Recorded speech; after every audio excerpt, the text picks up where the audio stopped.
ದೇವರ ನಾಮಕ್ಕೆ ಸ್ತೋತ್ರವಾಗಲಿ. ಯೆಶಾಯ 44, 21, 22ನೇ ವಚನ ಓದಿಕೊಂಡಿದ್ದೀವಿ. ಇಲ್ಲಿ 7 ವಿಷಯಗಳನ್ನ ನಾವು ಕಲಿತೀವಿ. ಮೊದಲನೇದಾಗಿ ಈ ವಿಷಯಗಳನ್ನ ಜ್ಞಾಪಕದಲ್ಲಿಟ್ಟುಕೋ. ನನ್ನ ಸೇವಕನಾಗಿದ್ದೀಯಲ್ಲವೇ ಇಸ್ರಾಯೇಲೇ, ನಾನು ನಿನ್ನನ್ನು ನೇಮಿಸಿದ್ದೇನೆ. 4ನೇದಾಗಿ ನೀನು ನನ್ನ ಸೇವಕನು. 5ನೇದಾಗಿ ಹೇಳ್ತದೆ, ನಿನ್ನನ್ನು ಮರೆತು ಬಿಡೆನು. 6ನೇದಾಗಿ ನಿನ್ನ ದ್ರೋಹಗಳನ್ನು ಮಂಜಿನಂತೆ ಪರಿಹರಿಸಿದ್ದೇನೆ, ನಿನ್ನ ಪಾಪಗಳನ್ನೆಲ್ಲ ಮೋಡದಂತೆ ಆರಿಸಿದ್ದೇನೆ. 7ನೇದಾಗಿ ನಿನ್ನನ್ನು ವಿಮೋಚಿಸಿದ್ದೇನೆ, ನನ್ನ ಕಡೆಗೆ ತಿರುಗು ಎಂಬುದಾಗಿ 7 ವಿಷಯಗಳನ್ನು ಕುರಿತಾಗಿ ದೇವರು ಈ 2 ವಚನದಲ್ಲಿ ಮಾತನಾಡ್ತಾರೆ. ಯಾಕೋಬೆ, ಇಸ್ರಾಯೇಲೇ, ಈ ವಿಷಯಗಳನ್ನು ಏನ್ ಮಾಡು, ಜ್ಞಾಪಕದಲ್ಲಿ ಇಟ್ಟುಕೋ. ಹಲ್ಲೆಲೂಯಾ. ಏನನ್ನ ನಾವು ಜ್ಞಾಪಕದಲ್ಲಿ ಇಟ್ಟುಕೊಳ್ಳಬೇಕು? ಆತ ನಮ್ಮ ದೇವರು, ಆತ ನಮ್ಮನ್ನು ಸೃಷ್ಟಿ ಮಾಡಿದ್ದಾನೆ, ಆತ ನಮ್ಮ ನಿರ್ಮಾಣಕನಾಗಿದ್ದಾನೆ, ಆತ ನಮ್ಮ ವಿಮೋಚನೆಗೋಸ್ಕರ ತನ್ನ ಪ್ರಾಣವನ್ನೇ ಈಡು ಕೊಟ್ಟಿದ್ದಾನೆ. ಆತನಲ್ಲದೆ ಯಾವ ದೇವರು ಕೂಡ ಇಲ್ಲ. ಮೊದಲಾಗಿ ದೇವರು ಹೇಳ್ತಿದ್ದಾನೆ, ಇದನ್ನ ಜ್ಞಾಪಕದಲ್ಲಿ ಇಟ್ಟುಕೋ. ನಾವು ಜ್ಞಾಪಕದಲ್ಲಿ ಇಟ್ಕೊಳ್ಬೇಕಾಗಿರೋ ವಿಷಯ ಏನಪ್ಪ? ಮೊದಲಾಗಿ ಹೇಳ್ತದೆ, ಈ ವಿಷಯಗಳನ್ನು ಜ್ಞಾಪಕದಲ್ಲಿ ಇಟ್ಟುಕೋ. ನಾವು ಎಂತ ಪರಿಸ್ಥಿತಿ ನಮ್ಮ ಜೀವಿತದಲ್ಲಿ ಬಂದ್ರು, ನಾವು ಎಂತ ಪರಿಸ್ಥಿತಿಯಲ್ಲಿ ಹಾದು ಹೋಗ್ತಿದ್ರು, ಅಥವಾ ಎಂತ ಬಲಹೀನತೆಯಲ್ಲಿದ್ರು, ಏನೇ ಆದ್ರೂ ನಾವು ಇದನ್ನ ಮರೆಯಬಾರ್ದು. ನಮ್ಮ ಜೀವಿತದಲ್ಲಿ ಯಾವಾಗಲೂ ನೆನಪಲ್ಲಿ ಇಟ್ಟುಕೊಳ್ಬೇಕಾಗಿರೋ ಮೊದಲನೇ ಸಂಗತಿ ಏನಂದ್ರೆ, ನಾವುಗಳು ದೇವರ ಸೇವಕರಾಗಿದ್ದೀವಿ, ದೇವರ ಮಕ್ಕಳಾಗಿದ್ದೀವಿ ಅನ್ನೋದನ್ನ ಮರೆಯಬಾರ್ದು. ಅರ್ಥ ಆಯ್ತಾ? ಅದಕ್ಕೆ ಮೊದಲಾಗಿ ಈ ವಿಷಯಗಳನ್ನ ಜ್ಞಾಪಕದಲ್ಲಿ ಇಟ್ಕೋ. ಯಾವ ವಿಷಯ? ನನ್ನ ಸೇವಕನಾಗಿದ್ದಿ ಅಲ್ಲವೇ. ಹಲ್ಲೆಲೂಯಾ.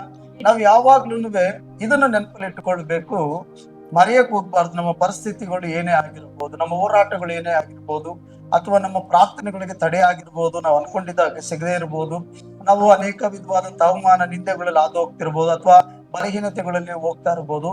ಹಾಗಂತ ಹೇಳಿ ನಮ್ಮನ್ನ ನಾವೇ ತಪ್ಪಾಗಿ ಎಣಿಸ್ಕೊಳ್ಬಾರ್ದು. ನಾವು ಯಾರು ಅನ್ನೋದನ್ನ ಅರಿವು ನಮಗಿರ್ಬೇಕು.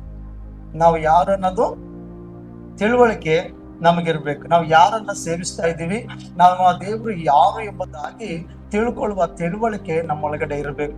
ಯಾವಾಗ್ಲೂ ಕೂಡ ಮರೆಯಕ್ ಹೋಗ್ಬಾರ್ದು. ಹಲ್ಲೆಲೂಯಾ.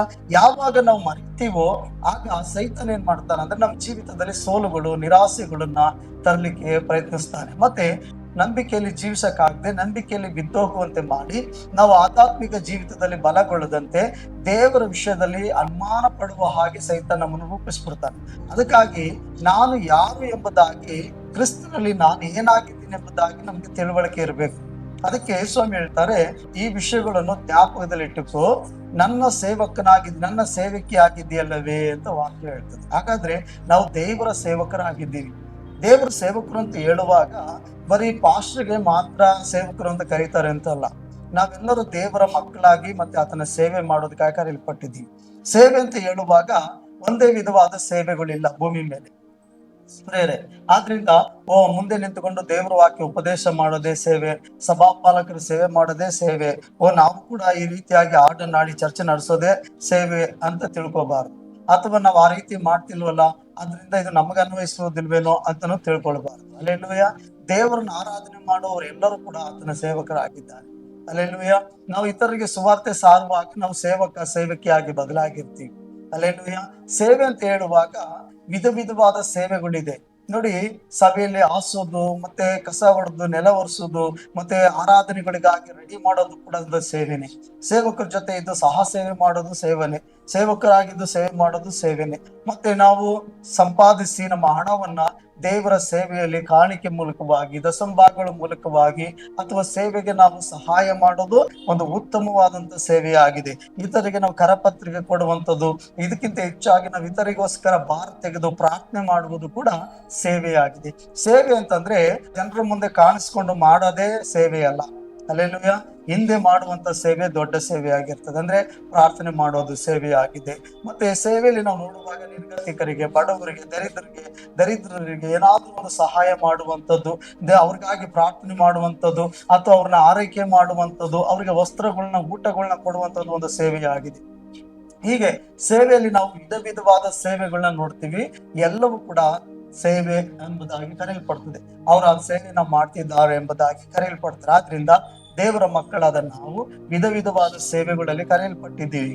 ಆದ್ರೆ ನಾವು ಯಾವ ಸೇವೆಗಾಗಿ ಕರೆಯಲ್ಪಟ್ಟಿದ್ದೀವಿ ಎಂಬುದಾಗಿ ತಿಳ್ಕೊಳ್ಳೋದು ನಮಗೆ ಬಹಳ ಅವಶ್ಯವಾಗಿದೆ. ಮೊದಲಾಗಿ ಹೇಳ್ತಾರೆ, ಈ ವಿಷಯಗಳನ್ನ ಜ್ಞಾಪಕದಲ್ಲಿ ಇಟ್ಟುಕೋ, ನೀನು ನನ್ನ ಸೇವಕಿಯಾಗಿದೆಯಲ್ಲವೇ. ಹಾಗಾದ್ರೆ ನಾವು ಪ್ರಾರ್ಥನೆ ಮಾಡುವಂತ ಸೇವೆಯಾಗಿದ್ದೀವಿ. ನಾವು ಜನರ ಮುಂದೆ ಕಾಣಿಸಿಕೊಂಡು ಆರಾಧನೆ ಮಾಡದಿರುವಂತ ಸೇವಕರಾಗಿಲ್ದೇ ಇದ್ರು, ನಾವು ಜನರ ಮುಂದೆ ಕಾಣಿಸಿಕೊಂಡು ಏನಂತೆ ನಾವು ವಾಕ್ಯಗಳನ್ನ ಸಾರುವಂತ ಸೇವಕಿಯರಾಗಿಲ್ದೇ ಇದ್ರು, ನಮಗೆ ಒಂದು ಭಾರವುಳ್ಳ ಸೇವೆಯನ್ನ ಕರ್ತನು ಕೊಟ್ಟಿದ್ದಾನೆ. ಆ ಸೇವೆ ಏನಂದ್ರೆ, ನಾವು ಮೊಣಕಾಲೂರಿ ಸೇವೆಗಾಗಿ, ಸೇವಕರಿಗಾಗಿ, ಸಭೆಗಳಿಗಾಗಿ, ನಶಿಸಿ ಹೋಗ್ತಿರುವಂತ ಆತ್ಮಗಳಿಗಾಗಿ ದೇವರ ಚಿತ್ತವನ್ನು ತಿಳ್ಕೊಂಡು ಪ್ರಾರ್ಥನೆ ಮಾಡೋದೇ ಒಂದು ದೊಡ್ಡ ಸೇವೆಯಾಗಿದೆ.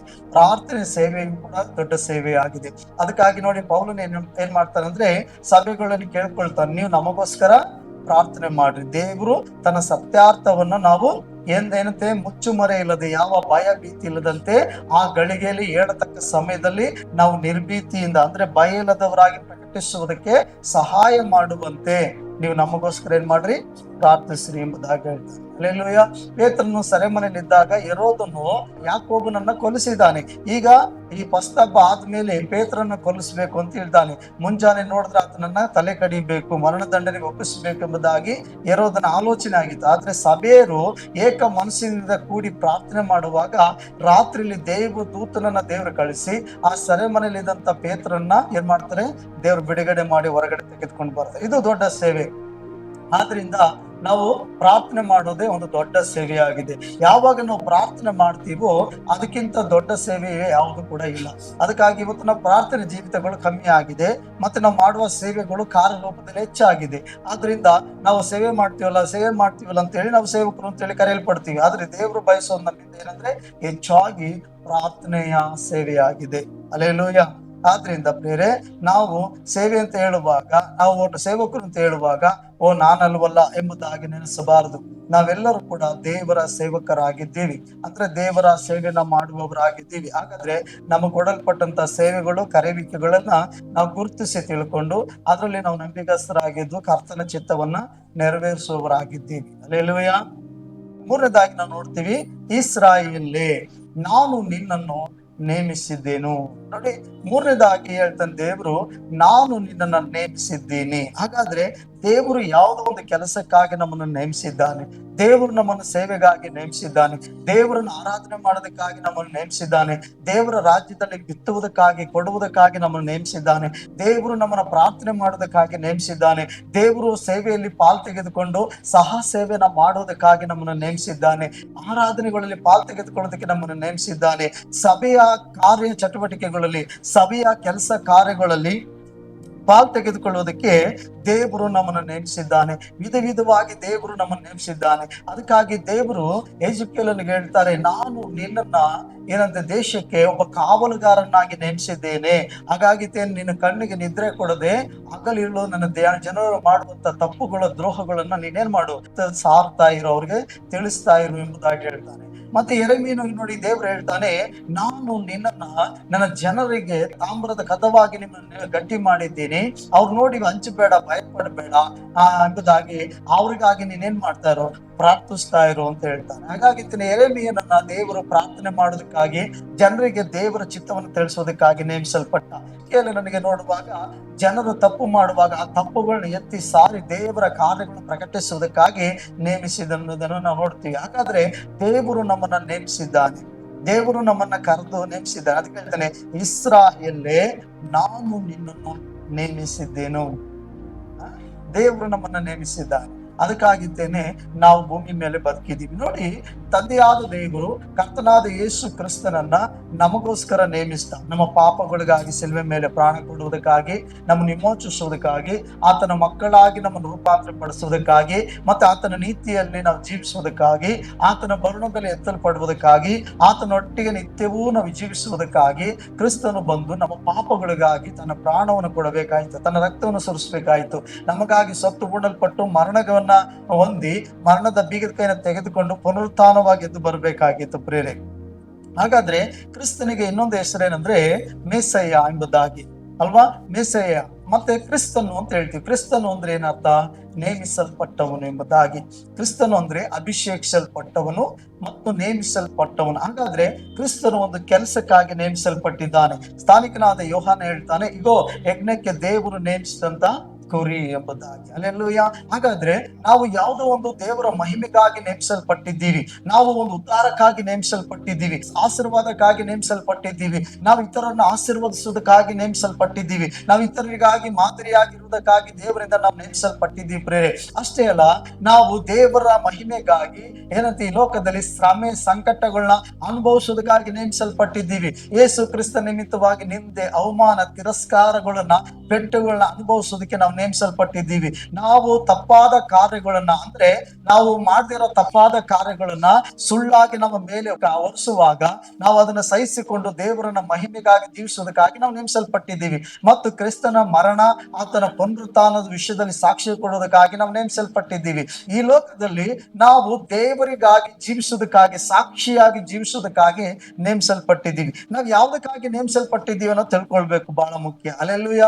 ಹಾಗಾಗಿ ಒಂದೇ ಆಲೋಚನೆ ಉಳ್ಳವರಾಗಿರ್ಬಾರ್ದು. ನಾವು ಬರೀ ಆಶೀರ್ವಾದಕ್ಕೋಸ್ಕರ ಮಾತ್ರ ಅಲ್ಲ, ಸೇವೆಗೆ ಮಾತ್ರ ಅಲ್ಲ, ನಾವು ಆತನ ನಿಮಿತ್ತವಾಗಿ ಪೆಟ್ಟುಗಳು, ನೋವುಗಳು ತಿನ್ನೋದಕ್ಕೂ ನಾವು ನೇಮಿಸಲ್ಪಟ್ಟಿದ್ದೀವಿ. ಆತನ ನಿಮಿತ್ತವಾಗಿ ನಾವು ಎಲ್ಲವನ್ನ ನಷ್ಟವೆಂದು ಪಡಿಸ್ಕೊಳ್ಳೋದಕ್ಕೆ ನಾವು ನೇಮಿಸಲ್ಪಟ್ಟಿದ್ದೀವಿ. ನಾವೆಲ್ಲವನ್ನ ಆತನ ನಿಮಿತ್ತವಾಗಿ ಎಲ್ಲವನ್ನ ಕಸವೆಂದು ಎಣಿಸುವುದಕ್ಕಾಗಿ ನಾವು ನೇಮಿಸಲ್ಪಟ್ಟಿದ್ದೀವಿ. ಮತ್ತೆ ನಾವು ಈ ಲೋಕವನ್ನ ಮತ್ತೆ ಈ ಲೋಕದ ಕಾರ್ಯಗಳನ್ನ ವಿಸರ್ಜಿಸಿ ತ್ಯಜಿಸಿ ಆತನಿಗೋಸ್ಕರ ನಿಲ್ಲುವುದಕ್ಕಾಗಿ ನಮ್ಮನ್ನು ನೇಮಿಸಲ್ಪಟ್ಟಿದ್ದೀವಿ. ಹಾಗಾದ್ರೆ ದೇವರು ನಮ್ಮನ್ನ ವಿಧ ವಿಧವಾದ ಕಾರ್ಯಗಳಿಗಾಗಿ ನೇಮಿಸಲ್ಪಟ್ಟಿದ್ದಾನೆ. ಅಲ್ಲೆಲ್ಲೂಯ್ಯ. ಆ ಕಾರ್ಯಗಳಿಂದ ನಾವೇನ್ ಮಾಡ್ಬೇಕು? ದೇವರನ್ನ ಮಹಿಪಡಿಸ್ಬೇಕು. ಮತ್ತೆ ದೇವರು ನಮ್ಮನ್ನ ಒಂದು ಕುಟುಂಬಕ್ಕಾಗಿ ಏರ್ಪಡಿಸಿದ್ದಾನೆ, ನೇಮಿಸಿದ್ದಾನೆ. ಹಾಗಾದ್ರೆ ಕುಟುಂಬ ಜವಾಬ್ದಾರಿಕೆ ಹೊತ್ತುಕೊಂಡಿರೋರಾಗಿರ್ತೀವಿ. ಹಾಗಾದ್ರೆ ದೇವರು ಕೆಲವರಿಗೆ ಕುಟುಂಬ ಕೊಟ್ಟಿರ್ಬೋದು, ಕುಟುಂಬದಲ್ಲಿ ಗಂಡ ಹೆಂಡತಿ ಮಕ್ಕಳು ತಂದೆ ತಾಯಿಗಳು ಸಂಸಾರಗಳು ಆ ಒಂದು ಜಂಜಾಟಗಳೆಲ್ಲ ಇದೆ, ಅವನೇ ನೇಮಿಸಲ್ಪಟ್ಟಿದ್ದಾನೆ. ಹಾಗಾದ್ರೆ ಕುಟುಂಬವನ್ನ ಒಂದು ಆಶೀರ್ವಾದಕರವಾಗಿ ಸಾಕ್ಷಿಯಾಗಿ ತೆಗೆದುಕೊಂಡು ಹೋಗುವವರಾಗಿರ್ಬೇಕು, ಪ್ರಾರ್ಥನೆ ಪೂರ್ವಕವಾಗಿ ನಡೆಸುವವರಾಗಿರ್ಬೇಕು. ಹೀಗೆ ದೇವರು ನಮ್ಮನ್ನು ನೇಮಿಸಿದ್ದಾನೆ. ಅಲ್ಲೆಲ್ಲೂಯ್ಯ. ಒಂದು ಗಂಡಿಗೆ ಒಂದು ಹೆಣ್ಣನ್ನ ನೇಮಿಸಿದ್ದಾನೆ ದೇವರು, ಒಂದು ಹೆಣ್ಣಿಗೆ ಒಂದು ಗಂಡನ್ನ ನೇಮಿಸಿದ್ದಾನೆ ದೇವರು. ನೀವಿಬ್ರು ದಾಂಪತ್ಯಕ್ಕೆ ಕಾಲಿಟ್ಟಿದ್ದೀರಿ, ನೀವಿಬ್ರು ಒಬ್ರಿಗೊಬ್ರು ಸನ್ಮಾನಿಸ್ಬೇಕು. ಮತ್ತೆ ನೀನು ಹೆಂಡತಿನ ನಿನ್ನಂತೆ ಪ್ರೀತಿಸ್ಬೇಕು, ಹೆಂಡತಿ ಆದವಳು ಗಂಡನ ಎಲ್ಲಾ ವಿಷಯದಲ್ಲೂ ವಿಧೇಯಳಾಗಿ ಸನ್ಮಾನಿಸಬೇಕು. ನೇಮಿಸಲ್ಪಟ್ಟಿದ್ದೀವಿ. ಹಾಗೆ ತಂದೆ ತಾಯಿಗಳು ನೇಮಿಸಲ್ಪಟ್ಟಿದ್ದಾರೆ. ನಾನು ನಿಮ್ಗೆ ಪುತ್ರ ಸಂತಾನವನ್ನ ಕೊಟ್ಟಿದ್ದೀನಿ, ನೀವು ಆ ಮಕ್ಕಳನ್ನ ಆತ್ಮಿಕವಾಗಿ ದೇವರ ಭಯ ಭಕ್ತಿಯಲ್ಲಿ ದೇವರ ರಾಜ್ಯಕ್ಕಾಗಿ ಅವ್ರನ್ನೇನ್ ಮಾಡ್ಬೇಕು? ಬೆಳೆಸ್ಬೇಕು ಎಂಬುದಾಗಿ ನೇಮಿಸಲ್ಪಟ್ಟಿ. ಹಾಗಾದ್ರೆ ನಾವು ನೇಮಿಸಲ್ಪಟ್ಟಿದ್ದೀವಿ. ಅಲ್ಲೆಲ್ಲೂಯ್ಯ. ನೇಮಕವಾಗಿದೆಯಾ ಅಂದ್ರೆ ಇನ್ನೊಂದು ಅರ್ಥ ಹೇಳ್ಬೇಕಂದ್ರೆ ಏನಂದ್ರೆ, ನಾವು ಅಪಾರ್ಟ್ಮೆಂಟ್ ಏನಂತಾರಲ್ಲ ಅದಕ್ಕೆ ಇಂಗ್ಲಿಷ್ ಅಲ್ಲಿ, ನೇಮಿಸಲ್ಪಟ್ಟಿರೋದಕ್ಕೆ ಸೆಲೆಕ್ಟ್ ಆಗಿದ್ದೀನಿ. ಇದು ಕನ್ನಡ ಇಂಗ್ಲಿಷ್? ಆಯ್ಕೆ ಆಗಿದ್ದಿ ಕನ್ನಡ. ಚೂಸ್. ಇನ್ ಯಾವ ಪದ ಐತಿಲ್ಲ ಉಪಯೋಗಿಸಿ. ಅಲ್ಲೆಲ್ಲೂಯ್ಯ. ಸೊ ನೇಮಿಸಲ್ಪಟ್ಟಿದ್ದೀವಿ ನಾವು. ಅಲ್ಲೆಲ್ಲೂಯ್ಯ. ನಮ್ಗೆ ಗೊತ್ತಿಲ್ಲ ನಾವು ಈ ಕೆಲ್ಸಕ್ಕೆ ನೇಮಿಸಲ್ಪಡ್ತೀವಿ ಅಂತ. ನಾವು ಅನ್ಕೊಂಡಿತ್ತಿಲ್ಲ, ಅಥವಾ ನಾವು ಹುಟ್ಟುವಾಗ ನಾವು ಅನ್ಕೊಂಡಿತ್ತಿಲ್ಲ ನಾವು ಇದಕ್ಕಾಗಿ ನೇಮಿಸಲ್ಪಡ್ತಿದೀವಿ ಅಂತ. ನಾವು ಅಥವಾ ಅನ್ಕೊಂಡಿತ್ತಿಲ್ಲ ನಮ್ಮ ತಂದೆ ತಾಯಿ ನಮಗೆ ಜನ್ಮ ಕೊಡುವಾಗ, ಅಥವಾ ನಾವು ಭೂಮಿಯಿಂದ ತಾಯಿ ಗರ್ಭದಲ್ಲಿ ರೂಪಿಸಲ್ಪಟ್ಟಾಗ, ಅಲ್ಲಿಂದ ಬರುವಾಗ ನಾವು ಅನ್ಕೊಂಡಿತ್ತಿಲ್ಲ ನಾವು ಇದಕ್ಕಾಗಿ ನೇಮಿಸಲ್ಪಟ್ಟಿದ್ದೀವಿ, ಇದಕ್ಕಾಗಿ ನಾವು ಕರೆಯಲ್ಪಟ್ಟಿದ್ದೀವಿ ಎಂಬುದಾಗಿ. ಅಲ್ಲೆಲ್ಲೂಯ್ಯ. ಹಾಗಾದ್ರೆ ನಮ್ಮ ತಂದೆ ತಾಯಿಗಳು ಅನ್ಕೊಂಡ್ರು ನಮ್ಮ ಮಕ್ಕಳನ್ನ ಇದಕ್ಕಾಗಿ ನೇಮಿಸಿದ್ದೀವಿ ಅಲ್ವಾ? ನಮ್ಮ ತಂದೆ ತಾಯಿಗಳು ಅವ್ರ ಆಲೋಚನೆ ಪ್ರಕಾರ ನನ್ನ ಮಗನ್ ಚೆನ್ನಾಗಿ ಓದಬೇಕು, ದೊಡ್ಡವ್ರಾಗ್ಬೇಕು ಅಂತ ನಾನು ಅವ್ರಿಗೆ ನೇಮಿಸಿದ್ದೀನಿ, ಅಂದ್ರೆ ಒಪ್ಪಿಸಿದ್ದೀನಿ. ಅದಕ್ಕಾಗಿ ಅವ್ರ ಮಾರ್ಗದಲ್ಲಿ ಅವ್ರನ್ನ ನಾನು ಪ್ರೋತ್ಸಾಹ ಪಡಿಸ್ತಾ ಇದ್ದೀನಿ ಎಂಬುದಾಗಿ ತಂದೆ ತಾಯಿ ಹೇಳ್ತಾರೆ. ಆದ್ರೆ ತಂದೆಯಾದ ಪರಲೋಕ ತಂದೆ ಸೃಷ್ಟಿಕರ್ತ ನಮ್ಮನ್ನು ನೇಮಿಸಿದ್ದಾನೆ. ಆ ನೇಮಕವೇ ನಮ್ಮ ಜೀವಿತದಲ್ಲಿ ನೆರವೇರುವಂತದ್ದಾಗಿದೆ. ಅಲ್ಲೆಲ್ಲೂಯ್ಯ. ಇನ್ನು ಕೆಲವು ಜನ ಹೇಳ್ತಾರೆ ಏನಂತಂದ್ರೆ, ಈ ಲೋಕದಲ್ಲಿ ನಾವು ನೋಡುವಾಗ ನನ್ನ ಮಗಳನ್ನ ಏನಂತೆ ಆ ದೇವರಿಗೆ ಸೇವೆ ಮಾಡುವುದಕ್ಕಾಗಿ ನೇಮಿಸಿಬಿಟ್ಟಿದ್ದೀನಿ, ಗುಡ್ಡಪ್ಪನಾಗಿ ಅಥವಾ ದಾಸಯ್ಯನಾಗಿ ಅಥವಾ ಒಬ್ಬ ದೇವದಾಸಿಯಾಗಿ ನಾವು ನೇಮಿಸಿಬಿಟ್ಟಿದ್ದೀವಿ. ನಮ್ಮ ಕುಟುಂಬದಲ್ಲಿ ಆ ಗುಡಿಯನ್ನು ಅವರೇ ಪೂಜೆ ಮಾಡ್ಕೊಂಡಿರ್ತಾರೆ, ಇದನ್ನ ಇವರೇ ಸಂಭಾಳಿಸ್ತಾರೆ, ಇದಕ್ಕಾಗಿ ನೇಮಿಸಿದ್ದೀವಿ. ಅಥವಾ ಮನೇಲಿ ಏನಾದ್ರೂ ಒಂದು ಏನಂತೆ ಸ್ವಂತ ವ್ಯಾಪಾರನ ಬಿಸ್ನೆಸ್ಗಳಿದ್ರೆ ಅವ್ರು ಹೇಳ್ತಾರೆ, ಈಗೆಲ್ಲ ನನ್ನ ಹೆಂಡತಿನಿಗೆ ನೇಮಿಸ್ಬಿಟ್ಟಿದ್ದೀನಿ, ನನ್ನ ಹೆಂಡತಿನೆಲ್ಲ ನೋಡ್ಕೊಳ್ತಾಳೆ, ಅಥವಾ ನಮ್ಮ ಯಜಮಾನ್ರೆ ಎಲ್ಲ ನೋಡ್ಕೊಳ್ಳೋದು ಹಾಗಾಗಿದ್ದೀನಿ. ಕೆಲವಂತೆ ನಮ್ಮ ತಂದೆ ತಾಯಿ ಹೇಳ್ತಾರೆ, ನಮ್ಮ ಮಕ್ಕಳುಗಳಿಗೆ ನೇಮಿಸ್ಬಿಟ್ಟಿದ್ದೀಗ ಅವ್ರು ದೊಡ್ಡವರಾಗಿದ್ದಾರೆ, ಈಗ ಅವರೆಲ್ಲ ಓದಿ ಎಜುಕೇಶನ್ ಎಲ್ಲ ಮುಗ್ದಿರೋದ್ರಿಂದ ಈ ವ್ಯವಹಾರಗಳೆಲ್ಲ ಅವ್ರು ನೋಡ್ಕೊಳ್ತಾರೆ, ಈ ತೋಟ ಎಲ್ಲ ಅವ್ರು ನೋಡ್ಕೊಳ್ತಿದ್ದಾರೆ, ಈ ಜಮೀನೆಲ್ಲ ಅವ್ರು ನೋಡ್ಕೊಳ್ತಾರೆ, ನೇಮಿಸಲ್ಪಟ್ಟಿದ್ದಾರೆ.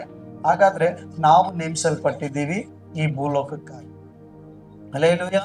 ಯೇಸು ಕ್ರಿಸ್ತನಿಂದ ಏನಕ್ಕಾಗಿ ನೇಮಿಸಲ್ಪಟ್ಟಿದ್ದೀವಿ ಪ್ರೇರೆ? ನಶಿಸಿ ಹೋಗ್ತಿರೋ ಜನರನ್ನ ಕ್ರಿಸ್ತನ ಬಳಿಗೆ ತರುವುದಕ್ಕಾಗಿ ನೇಮಿಸಲ್ಪಟ್ಟಿದ್ದೀವಿ. ಹಲ್ಲೆಲೂಯಾ. ನಮ್ದೇ ಎಡಗೈಗೂ ಬಲಗೈಗೂ ವ್ಯತ್ಯಾಸ ತಿಳಿದೆ ನಾಶವಾಗ್ತಿರೋ ಜನಗಳು ರಕ್ಷಿಸಲ್ಪಡುವುದಕ್ಕಾಗಿ ನಾವು ನೇಮಿಸಲ್ಪಟ್ಟಿದ್ದೀವಿ, ಅವ್ರಿಗಾಗಿ ನಾವು ಪ್ರಾರ್ಥನೆ ಮಾಡೋದಕ್ಕಾಗಿ. ಅಲ್ಲೇಲೂಯ. ನಾವು ನೇಮಿಸಲ್ಪಟ್ಟಿದ್ದೀವಿ ಅವರ ಮುಂದೆ ಕ್ರಿಸ್ತನ ಪ್ರೀತಿ, ಕ್ರಿಸ್ತನ ರಕ್ಷಣೆ, ಕ್ರಿಸ್ತನ ತ್ಯಾಗ, ಕ್ರಿಸ್ತನ ತಾಳ್ಮೆಯನ್ನ, ಕ್ರಿಸ್ತನ ಪ್ರೀತಿಯ ಗುಣಗಳನ್ನ, ಸ್ವಭಾವಗಳನ್ನ ತೋರಿಸುವುದಕ್ಕಾಗಿ ನಾವು ನೇಮಿಸಲ್ಪಟ್ಟಿದ್ದೀವಿ. ಅದಕ್ಕೆ ಸ್ವಾಮಿ ಹೇಳ್ತಾರೆ, ನೀವು ಲೋಕಕ್ಕೆ ಬೆಳಕಾಗಿದ್ದೀರಿ, ನಾನು ಲೋಕಕ್ಕೆ ಬೆಳಕಾಗಿದ್ದೀನಿ, ನನ್ನನ್ನು ಎದ್ದುಕೊಂಡ ನನ್ನ ಮೇಲೆ ವಿಶ್ವಾಸ ಇಟ್ಟ ಪ್ರತಿಯೊಬ್ಬರು ನೀವು ಲೋಕಕ್ಕೆ ಬೆಳಕಾಗಿದ್ದೀರಿ ಅಂತ ಹೇಳ್ತಾರೆ. ಹಾಗಾದ್ರೆ ಕ್ರಿಸ್ತನಲ್ಲಿದ್ದು ನಾವು ಬೆಳಕಾಗಿದ್ದೀವಿ ಅಂದ್ರೆ ಕ್ರಿಸ್ತನ ಬೆಳಕಾಗಿದ್ದಾನೆ, ಕ್ರಿಸ್ತನು ವಿಮೋಚಕನಾಗಿದ್ದಾನೆ, ಕ್ರಿಸ್ತನು ಪ್ರೀತಿಸುವವನಾಗಿದ್ದಾನೆ, ಕ್ರಿಸ್ತನು ನಮ್ಮ ಪಾಪ ಪರಿಹಾರಕನಾಗಿದ್ದಾನೆ, ಕ್ರಿಸ್ತನು ನಮ್ಗೆ ನಿತ್ಯ ಜೀವನ ಕೊಡುವನಾಗಿದ್ದಾನೆ. ನಾವು ನೇಮಿಸಲ್ಪಟ್ಟಿದ್ದೀವಿ ಈ ಸಂದೇಶವನ್ನ ಇತರರಿಗೆ, ನಮ್ಮ ಸ್ನೇಹಿತರಿಗೆ, ನಮ್ಮ ಬಂಧುಗಳಿಗೆ, ನಮ್ಮ ಕುಟುಂಬದವರಿಗೆ, ಅಥವಾ ಈ ಲೋಕದಲ್ಲಿರುವಂತ ಎಲ್ಲಾ ಜಾತಿ ಧರ್ಮದವರಿಗೂ ತಿಳಿಸುವುದಕ್ಕಾಗಿ ನಾವು ನೇಮಿಸಲ್ಪಟ್ಟಿದ್ದೀವಿ. ಅಲ್ಲೇಲೂಯ. ಆದ್ರಿಂದ ಇದಕ್ಕಾಗಿ ನಾವು ಕರೆಯಲ್ಪಟ್ಟಿದ್ದೀವಿ, ಅದನ್ನ ನಾವು ಮರೆಯಬಾರದು. ಇದಕ್ಕಾಗಿ ನಾವು ಸೆಲೆಕ್ಟ್ ಆಗಿದ್ದೀವಿ. ನಾಲ್ಕನೇದಾಗಿ ನಾವು ನೋಡುವಾಗ, ನೀನು ನನ್ನ ಸೇವಕನು. ಅಲ್ಲೇಲೂಯ. ಈ ಸೇವಕ ಸೇವಕಿ ಅಂತ ಹೇಳುವಾಗ ಎರಡು ಈಕ್ವಲ್, ಅಂದ್ರೆ ಗಂಡು ಮಕ್ಕಳು ಹೆಣ್ಣು ಮಕ್ಕಳನ್ನ ದೇವರು ಒಂದು ಸರಿ ಸಮಾನವಾಗಿ ನೋಡ್ತಾನೆ. ಹಾಗಾಗಿದ್ದೇನೆ ಅಲ್ಲಿ ವ್ಯತ್ಯಾಸವೇನಿಲ್ಲ. ನೀನು ನನ್ನ ಸೇವಕನು ಎಂಬುದಾಗಿ ವಾಕ್ಯ ಹೇಳ್ತದೆ. ನಾಲ್ಕನೇದಾಗಿ ನಾವು ನೋಡುವಾಗ ನಾವು ಯಾರಾಗಿದ್ದೀವಿ ಅಂದ್ರೆ ದೇವರ ಸೇವೆ ಮಾಡುವವರಾಗಿದ್ದೀವಿ. ಅಲ್ಲೇಲೂಯ. ನಾವು ತಿಳ್ಕೊಳ್ಬೇಕು, ನಾವು ಮಾಡುವಂತ ಸೇವೆ ದೇವರಿಗಾಗಿ, ನಾವು ದೇವರ ಸೇವಕರಾಗಿದ್ದೀವಿ ಎಂಬುದನ್ನ ಮರೆಯಬಾರದು. ಅಲ್ಲೇಲೂಯ. ನಾವು ದೇವರ ಸೇವಕಿಯರಾಗಿದ್ದೀವಿ ಅನ್ನೋದನ್ನ ಮರೆಯಬಾರ್ದು. ಹಾಗಾಗಿ ಇದು ಇವರೇ ಮಾಡ್ಬೇಕಪ್ಪ ಅನ್ನೋದಲ್ಲ. ಕೆಲವೊಂದು ಕಾರ್ಯಗಳು ದೈವ ಸೇವಕರುಗಳು ಮಾಡಬೇಕಾಗಿದೆ ಅಲ್ವಾ. ನೇಮಿಸಲ್ಪಟ್ಟವರು, ಅಭಿಷೇಕಿಸಲ್ಪಟ್ಟವ್ರು ಮಾಡ್ಬೇಕು. ಹಾಗಾದ್ರೆ ಎಲ್ಲರನ್ನೂ ದೇವರು ಅಭಿಷೇಕಿಸಲ್ಪಟ್ಟಿದ್ದಾನೆ, ಆದ್ರೆ ವಿಧ ವಿಧವಾದ ಸೇವೆಗಳಿಗಾಗಿ. ಅಲ್ಲೇಲೂಯ.